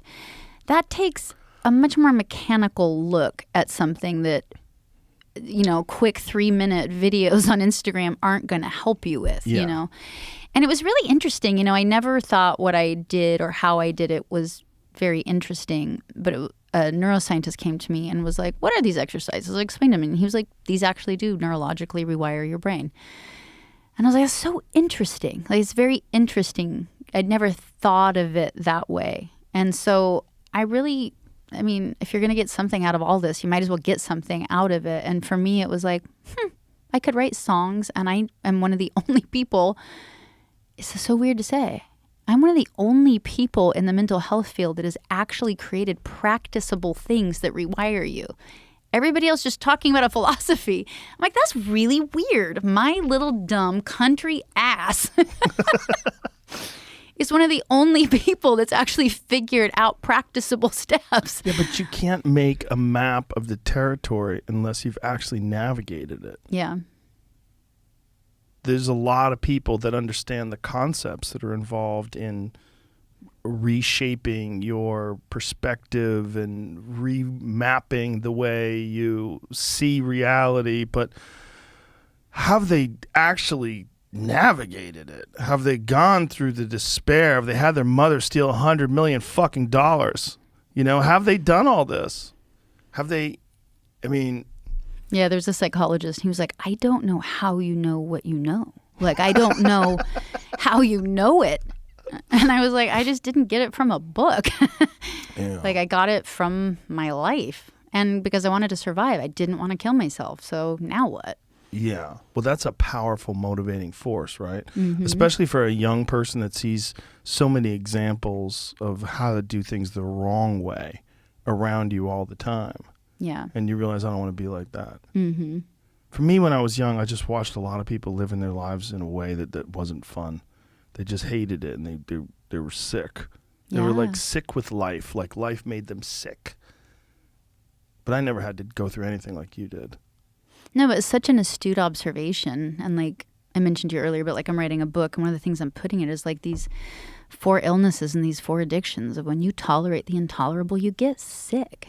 Yeah. You know, and you have to stop consuming it. You have to. Mm-hmm. And you don't have to, but you don't get to complain. Yeah. If you choose not to change, you have to stop complaining. It's so hard for some people, too, because the very things that placate them are the things that keep them imprisoned, right? Like nice things, having a nice car. Well, I hate my job, but I have a nice car. Yep. I hate my job, but I have a nice apartment. Like, and then you can't leave because you're trapped by these things that you have. And then, God forbid, if you have a family, that's the ultimate anchor, because then, like, you have an obligation that's far greater than your own life. You have other people that are counting on you, and so now that you have, now you have to plan with very little time, that you have to get out. And how do you do that? Yeah. You know? I think that's why, like, I mean, I know it's kind of probably a Buddhist saying, right? Something about attachment is suffering or something. Mm-hmm. But, like, it's really hard to leverage somebody that's willing to walk away from things. Yes. You know, and that's why I always stayed away from, like, the $1 million signing bonus or the whatever, because that made me leverageable. But if you're willing to walk away, you can't negotiate with a person like that. That puts you in a powerful position. But if you're so addicted to outside things, you're going to be leveraged, and that's not a good position. It's the worst position. The worst position is be leveraged. Like the saddest thing is to see someone who seemingly has it all, but yet is compromised by this fear of losing what they have. I felt that way. This will probably be really unpopular, but I kind of felt that way about the Me Too movement of, like, guys shouldn't be dicks in the workplace. They shouldn't be, especially raping you and those types of things, obviously. But being propositioned doesn't mean you have to do it. You know what I mean? Like, you can walk away. You can say, fine, I'm going to lose my job. And it's not fun. We shouldn't be in that position. I shouldn't have been in that position that boss put me in to live in my car. But you also don't have to do it. And something better will work out if you invest in yourself that way. Like, it's so hard for people to believe, but I've never seen it not work out. Every time I made the hard choice, it was like rainbow magical stuff happened that I never would have thought would have, because I didn't compromise my humanity. You can't compromise your humanity and expect good things are going to come out of it. It just isn't. But I think if you invest in your humanity, magic happens. I see it all the time. I think there was a darkness in the movie industry in particular that existed that was literally interwoven into the structure of the business. And, you know, Tarantino talked about it on here, where he was talking about a famous director, I forget, from the past, who had a bedroom set up in his office where he would take all the young starlets into there. Yeah. And they had to do it. If you wanted to star in a film, you had to do it. And so when you hear about someone like Harvey Weinstein, right? Harvey Weinstein he's the poster boy for that movement. Mm-hmm. First of all, because he looks gross, right? Yeah. He looks disgusting. And then you hear about all these women, and he would ruin their career if they didn't do it, and you realize he had this power to do this, and that this is... But then you realize, like, oh, no, this is, like, how they did it forever. Like, there was a woman, Maureen O'Hara? What was her name? Is that her name? The actress, the red hair? Yeah. Is that her name? There was a famous actress. I might have the wrong woman, but it's from the olden days, and she wrote something about this very thing about her career falling apart because she wasn't willing to sleep with the directors and she wasn't willing to sleep with the producers. And that she realized that she was always going to have this limited availability, this limited career. And that this was, before the internet, do you know who it is? Does it? Yeah. Maureen O'Hara. It was Maureen O'Hara. She was calling out sexual harassment in Hollywood more than 70 years ago. So this is just how that system worked. But if you think about it, the business is so different than any other business because it's not to discredit the ability to act or the craft of acting, because it is a real thing, but it's also a thing that a lot of people can do. It is, it's make believe. You're pretending, right? And then how many people are willing to pretend? A lot. How many people want to? A lot. And so you have people come into the office. Come in, have a seat. Tell me why I should pick you. And then you have these people that have this ultimate power that are choosing people. And then you have these people that are the reason why they want this insane amount of attention in the first place. They usually have this hole in their soul they're trying to fill up, right? Yeah. And so they're willing to do anything to make it. And they see other people making it. And seeing the audition process firsthand, when I first came to Hollywood and I was doing auditions for TV shows and movies and stuff, I'm like, this is like the worst way for people that are already damaged psychologically and mentally. This is the worst way. Soul crushing. For them to try to navigate through life. Yeah. To go and hope people pick you, and then when they don't, you're like, why? Yeah. Why? And then you try again tomorrow. Why? And it's mostly rejection. Yeah. So it's like 99% rejection. And maybe 1%, if you're lucky, you get a gig. Like, holy shit. And then you realize that it's all these guys that are trying to fuck these women. That's why the Me Too movement was so important. It was. Because this is not how it should be. Yeah, you should definitely say no, Yeah, you definitely should. And you pay a big price, and it sucks, and we shouldn't have to. You shouldn't have to. You definitely shouldn't have to. But like your boss in San Diego that forced you to become homeless, and those, people that have that kind of power, they've been using that forever. Yeah. It's a weird... It's a thing that only exists without exposure, right? Like unless you can shine light on it. Yeah. It's a natural thing where people, when they don't have when no one knows, right? And you're the boss and you have these people working under you, or you're trying to get, people are trying to get into films. Yeah, there's no repercussion. It all happens in the darkness. Yeah, the film thing was the craziest one, right? Because all the other folks knew about it. That was, the little vampire helpers, they all knew about it. They were all like feeding virgins to the demon. Yeah. No, that kind of culture is crazy. Yeah, and they all also needed it. They needed the demon to stay alive for their job, right? Because like if you're working for the Weinstein Company and you're making millions of dollars. We're making big films. That's big your films. God. Yeah. You sacrifice the virgin to your God. Imagine, and probably as the lack of accountability takes place, the demon demands more, right? Because now they're crazier, right? Just like rock and roll stars trashing hotel rooms. Like, you just want to be even more outrageous and more crazy. And the more you get away with it, you more realize, I think I can get away with anything. Yeah. And the next thing you know, you get sicker, and it goes back to that, like, sicker. you tolerate the intolerable, Yeah. and you get ill, and then you get more and more ill. Yeah. And then it's also this biochemical, you take a hit of heroin, it gets you perfectly high. The next time you do it, it doesn't get you just as high. So you have to do a little bit more because your threshold starts going up, and that's how addiction works. It's the same thing with emotional addictions, sexual addictions. That's why people who start getting sexual addictions have to do weirder and weirder and kinkier and kinkier shit to get the same biochemical payoff. right. It's the same with that kind of sexual predatory behavior. It starts here, and then to get the same thrill, it has to escalate to here. And that's where it's just like, how do you look at stuff like that? How do you start healing and creating a space where there can be some kind of education or reform to help people that are sick? You know what I mean? Yeah. Like, you can't leverage your child when you are in your heart, right? You can't. That's why you say, I can't steal from my child. Because it's like, it instantly hits your heart. I think our whole world is just migrated from making heart-led decisions to brain-led decisions. And our brains just aren't that smart. Like, the world doesn't need smarter people. We need people with more heart. There's lots of smart people out there. But when you don't live in your heart, when you can cut off your conscience entirely and do things that are just strategic and smart, you're going to leverage vulnerable people. You have no fucking problem with it. Yeah. Same thing on the receiving end. Like, if I wasn't really in my heart when that guy propositioned me, my brain would have talked me into sleeping with him, trust me. Right. Because it made a lot of sense to do it. Right.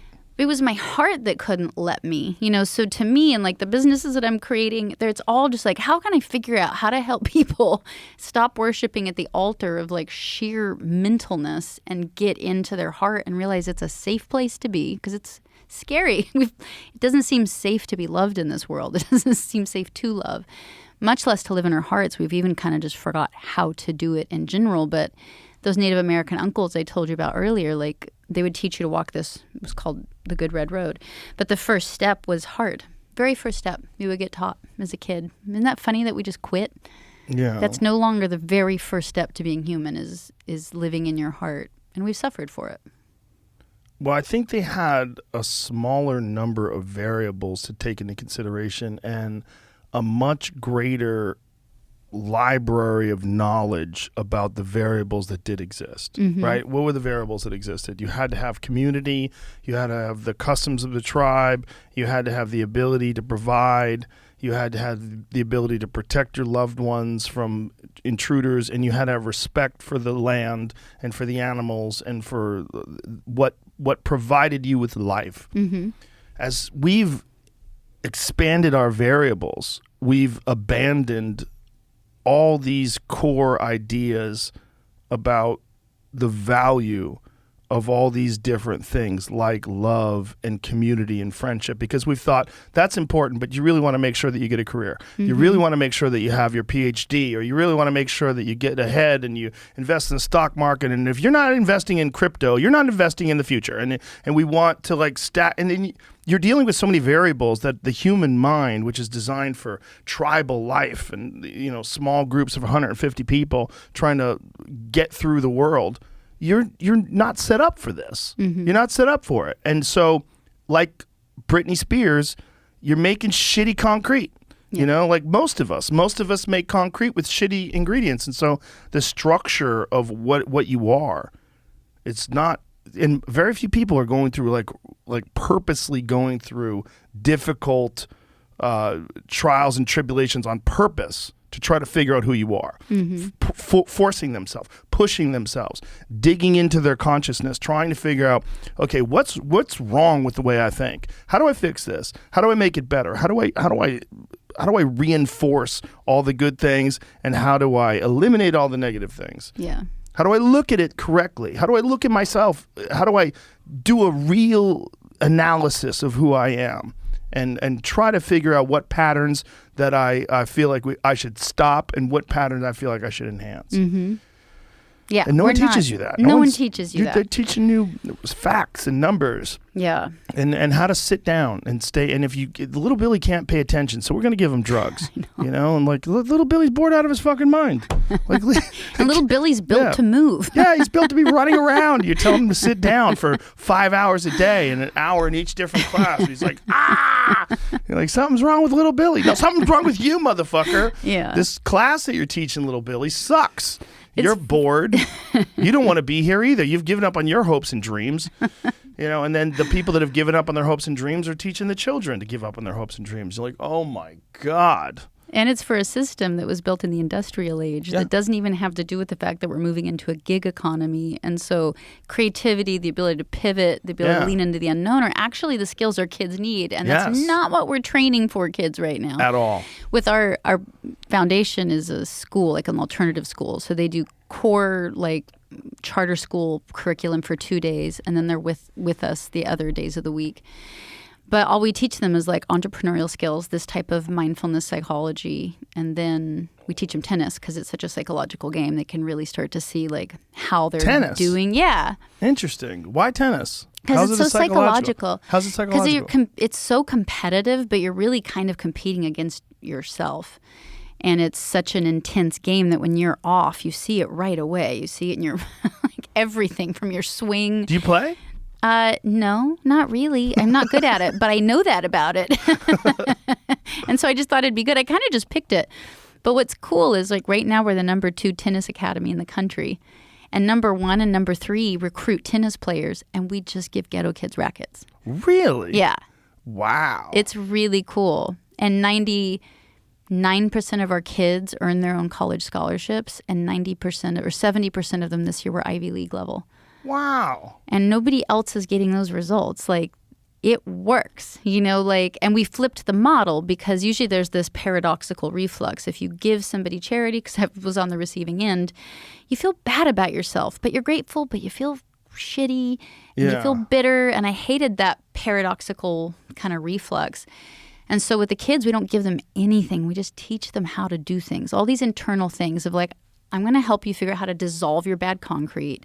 I'm going to help you build a new architecture of all your thoughts that you're going to make actions based on.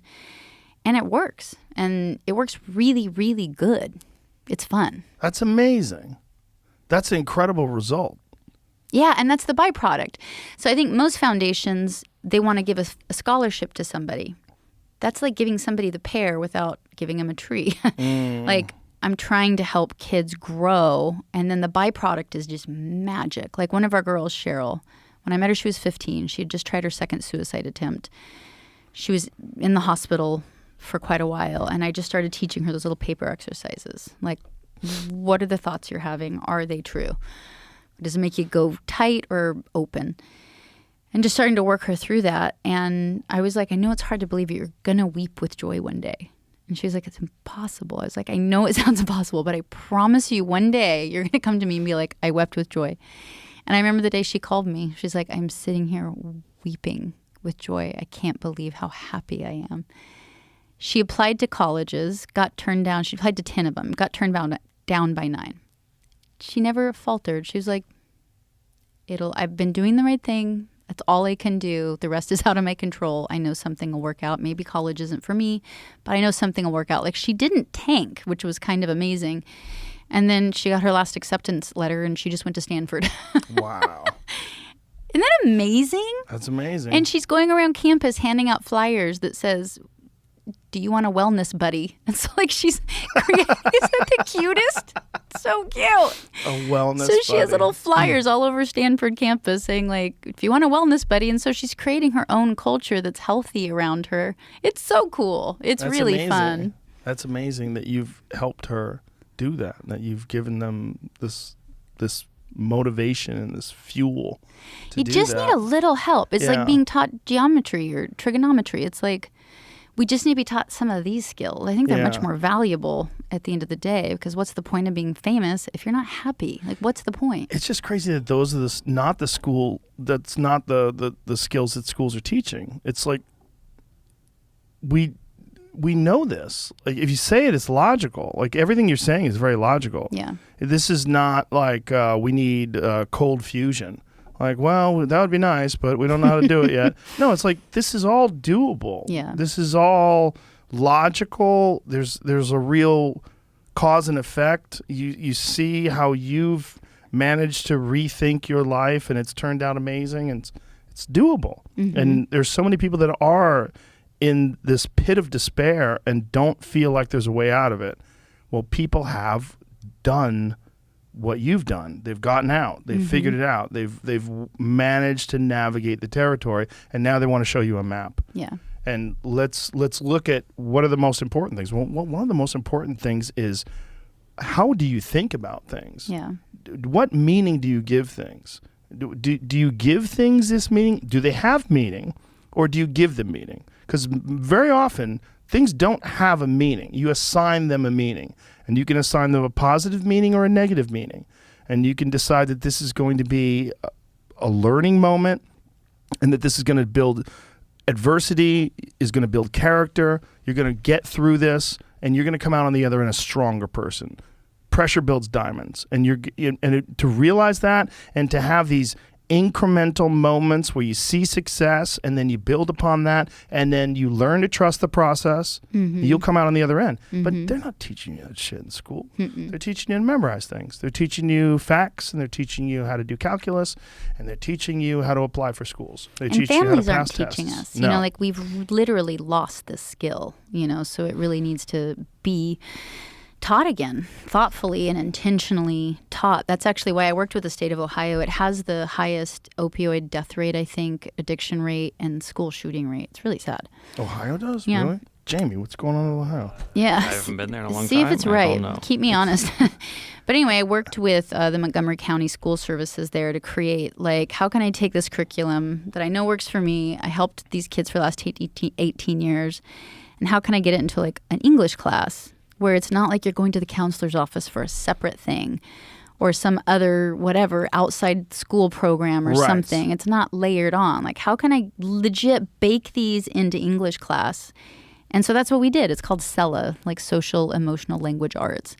But it's where I start to, like, introduce these ideas of, you know, I perceive what I think, therefore I am. How did you get this all put together? Like, how did you go from being a person who has overcome some mental health issues and overcome depression and suicidal thoughts to getting together and putting, like, how do you have the time to put this structure together? How do you have the time to oversee it and look at it? And how do you have the time? When I got divorced, I knew I couldn't just tour as a living as a single mom. And so I wanted to create a job that had a lot of purpose and meaning to me that wasn't just touring. And so I wanted to build a business outside of music, but I didn't know how. And so I tried to look at that little curve of intersection, the world's in pain, now what? And I realized, oh, my songs aren't actually just my living. Like, what I know about pain is valuable. And it's what I like to do. It's how I like to help. And so then I just was trying to figure out, how do I scale wisdom? Basically, that's what I'm trying to do, is how do I just scale wisdom? How do I scale information that's going to help people? And so I tried to do an offering in every category. So, like, I'm making a mindfulness cartoon. Mindfulness, by the way, just, I hate that word because it's everywhere, but it's like this weird word. Nobody knows what it means. So I just want to define it for me, so at least we know what I'm talking about. I define mindfulness as conscious presence. Just means you're consciously present. That's it. It's nothing more magical than I am consciously here, presently, right now. And what I said about leaving your house to go, you know, find burglars, that isn't being present. That's leaving the current moment to go keep yourself safe, which is really not a great idea.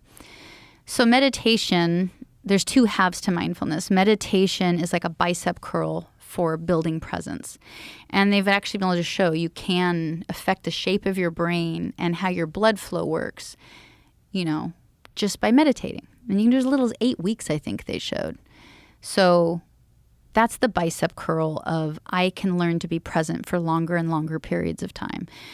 You know, I can, if you learn a mantra or you learn to count breaths, there's a million ways to meditate. You might only be able to be present for 1 second. That's okay. And then you might learn to be present for 2 seconds and then build it out. But it is like a bicep curl. It isn't comfortable, just like going to the gym, people always tell me they can't meditate because they sit there and they feel miserable. And that doesn't mean it's not working. It just means you're present and you don't feel good. Yeah. Doesn't mean it's going to be unicorns and rainbows going off. You know what I mean? It just means you're going to be present for whatever's going on. Yeah. And you have an actual neurological distraction addiction where you're neurologically used to being distracted. That's how your brain says, ooh, check your text. Ooh, check your emails. And when you sit still and try to disengage, your body's going to send you signals to be distracted, which feels like quitting cigarettes. Like it's uncomfortable. You're going to feel like you're crawling in your skin. But not for long. You just have to gut it out for a couple, weeks or something. So that's building the muscle of being consciously present. So that's like taking your car off of autopilot and getting it in neutral. That's really good, but it won't change your life. So just meditating won't change your life. That's where now that you're present, what are you going to do? And that's where you need something to practice, like a new behavior, something you're really going to work on, whether it's a gratitude practice or like I'm going to look at when I'm dilated or contracted and see what I'm thinking, feeling, and doing.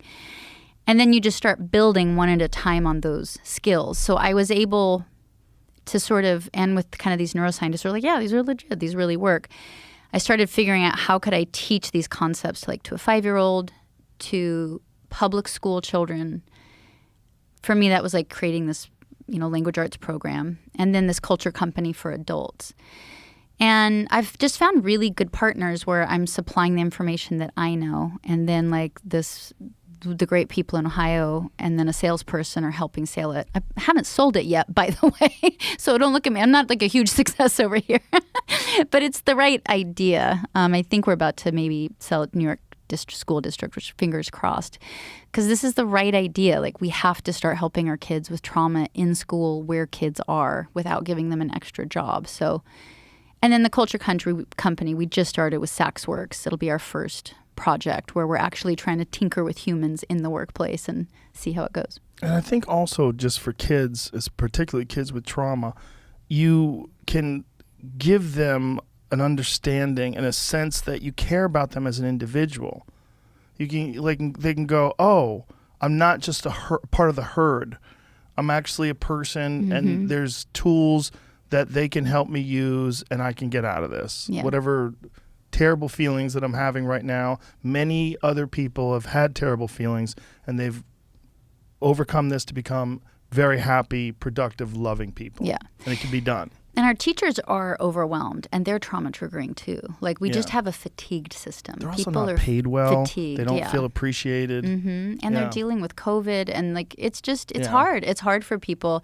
So like with the language arts program I did, it also is for teachers. Like they have their own program because they need help. Like we all need help. We all need emotional support. Like if COVID taught us anything, it's that we need some help. Like the way the world is working isn't helping us feel as connected as we could be, that helps us feel more nourished.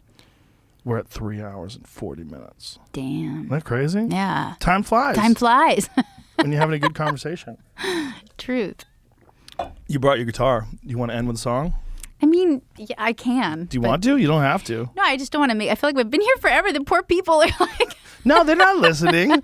They do whatever they want. Like some of them are listening. Some of them are done. Some tune out. Some come back. Some of them are at the gym right now on their third session. Like people, the way they digest podcasts is beyond me. I don't understand it. I guess they just do it during commute times or exercise times, or some people do it at work. Like some people have jobs where they, have to perform tasks, and they can listen to podcasts at work. That makes sense. What are you going to play? I don't know. You want to play your first song since it's your first hit? We could. Do that, 'cause it's the first song you ever wrote. Now that we know, that's crazy. It's crazy that was the big hit and that was the first song you ever wrote. I have to tune.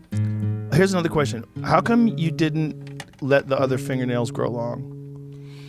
My left hand has to be short so that I can play and push on the strings. Because if I tried to push on these, I couldn't get to them. And then with the right hand can be long, so I can pluck the strings. Yeah. But Dolly Parton has long fingers on her left hand because she's a professional. And all rest of us are just amateurs. Amateurs, man. So she plays with long nails? She figures out how to? I've heard she even like retunes her guitar so that she can kind of play strings flat like that. Oh, wow. She's genius. She's just... Is there a person more universally loved than Dolly Parton? Like, No. no one has anything bad to say about Dolly. Dolly's great. Right? Yeah. Like, no, literally no one has anything bad to say about Dolly Parton. Yeah, how could you? Yeah, it's interesting. And it's unified across like liberals and Democrats, Yeah. which I love. Yeah, they don't even know what she is. No one knows. You know, like no one knows her Nobody political knows. ideas. No? Let's do Who'll Save Your Soul. Let's do it. So if I kind of put the mic in the middle here, does that work? Yeah. I added another one. I'll try to mix it a little bit. Oh, okay. Should I like come to the middle where I can get both You can of do them? that, and then you could just move the microphone. That arm will swing towards you. Ah, we did it. We figured it out. did it. Look at Jamie will this. move the camera. Oh, yes. Yes. We're very versatile here. I feel like very high tech. You're the first person to sing in this studio. Really? Right? Yeah? Yeah, for sure, right? Yeah, no one has sung in this new studio. We used to have one over there. Did Uh-huh. anybody sing in that one? I think you're the first person to sing in Austin in the show. Where were you before? LA. How long have you been here? A year. Nice. You liking it? I love it. Good. Yeah, I'm never going back. Yeah, I only lived in LA for just a minute. It was never my jam. Hunter S. Thompson said it's a graveyard from the future. That's a great I one. think he was right. So yeah, this is my first little song. I remember I took a Greyhound from Traverse City down to Detroit. I slept that night in the Detroit Greyhound bus station, which was very scary. I had my knife back. And then I had enough money to get on the train in Detroit and make it to Chicago. And I got off the train and was like, where's all the people? And they said, Michigan Avenue. And so I carried my guitar case. I didn't know how to play guitar yet. I learned these chords, actually, A minor, C, G, and D in that order.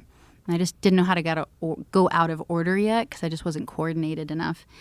And I couldn't learn anyone else's songs because I didn't know enough chords. And so growing up, my dad would improvise a lot just to entertain us because drunks don't listen to you. And so he'd make up stuff about the drunks not listening to us. And it was funny. And so my big plan was like just make up lyrics about people as they walk by, see if I could get their attention. And I would take my change to the Amtrak station and say, how far would this get me? And they would give me a ticket to whatever, the next city. It took me probably 2 or 3 days to make it to San Diego, and then I crossed the border there and hitchhiked from Tijuana down to Cabo. And then and it was, I mean, I don't know did you ever go to Mexico in those days? Like, it was dirt roads. It was like not very civilized down there. It was like a lot of like bumpy dirt roads. I'm getting water. And so then oh, thank you. So then I sang on the docks for tourists, and I gave foot rubs to tourists trying to earn. It was so gross. I had a little sign that said reflexology because I thought that was like made me look legit, so that they'd choose me over the other foot rubbers. There's a lot of foot rubbers? That's the funny thing. Like, what did I think I'd have competition? Like, I literally thought there might be other foot rubbers, and I needed the edge. It's so dumb. And so I got ferry money and went across the Sea of Cortez to the mainland side, then hopped trains through the Copper Canyons, back to Cabo, then hitchhiked back up to Tijuana. And I just kept singing. I'd sing in restaurants for burritos. And the song would get longer and longer and longer. Got a ride in a semi from Cabo back up to Tijuana, and it had been carrying pinto beans. And so there was just spilled pinto beans all through the back of this tractor bed trailer. And so the guys slept up at the front of the cab. They didn't speak English. I didn't speak Spanish. And the back doors of the semi were open. I was sleeping in my sleeping bag on this bed of pinto beans, looking at the stars. And wow. I remember like working on this song that night, and I don't know, and then I made it back to school and had my first song and loved songwriting. I didn't think it'd be a job, but it bit me for sure. I really loved doing it. That might be the greatest "What did you do on spring break" story ever.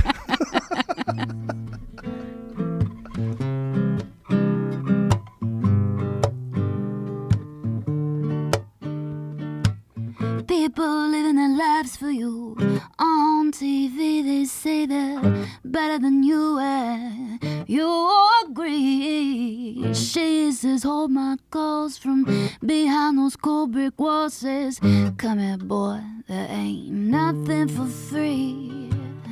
Another burger, another hot dog, some fries. You wishing the well, hope your health don't go to hell. Well, another doctor's bill, a lawyer's bill, another cute, cheap thrill. You know you love him if you put him in your will. But who will save your soul when it comes to the flowers? Oh, hey, will save your soul after all those lies you told, boy. Who will save your soul if you won't save your own? La la, da da da, da da.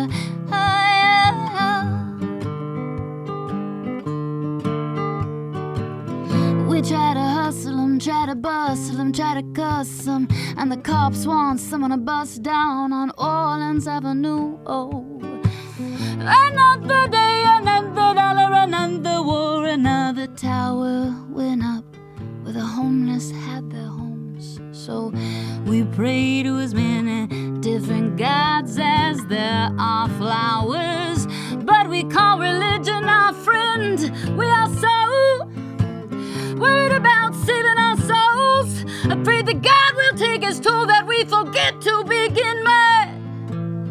Who will save your soul when it comes to the babies? Oh, hey, will save your soul after all those lies you told, boy. Who will save your soul if you won't save your own? La la, da da da, wait, da da,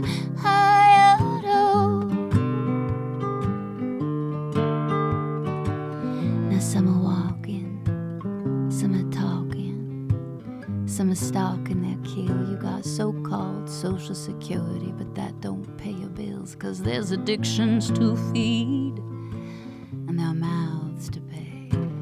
So you bargain with the devil, say you're okay for today, say that you love them, take their money and run, say it's been swell, sweetheart, but it would do one of those things, those flings, those strings, those flings, those strings, those flings, those strings, those flings, those strings, those flings, those strings, those flings, those flings, those things, the things, the things, the things, the things, the things, the things. You gotta cut, it out, streak her right now and bust all your butts. Who will save your soul when it comes to the memories?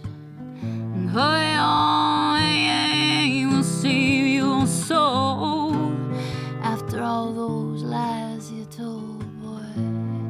Who will save your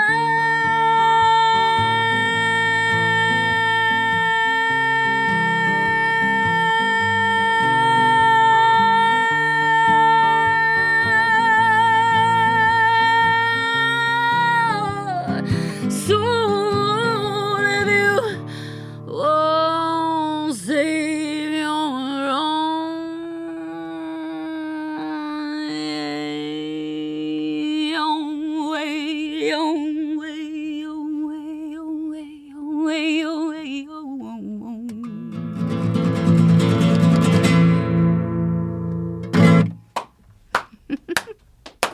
That's a great way to end a podcast. Julie, you're awesome. Thanks for having me. My Really pleasure. I enjoyed really, it. really enjoyed it. That was one of the best podcasts ever. It was Woo! really, really good. That makes me very happy. It was intense. Thank you so much. Thank you. I'm glad we did it. We'll do it again. Yeah, thank 100%. you. Thank you. Thank you very Thank much. Bye, everybody.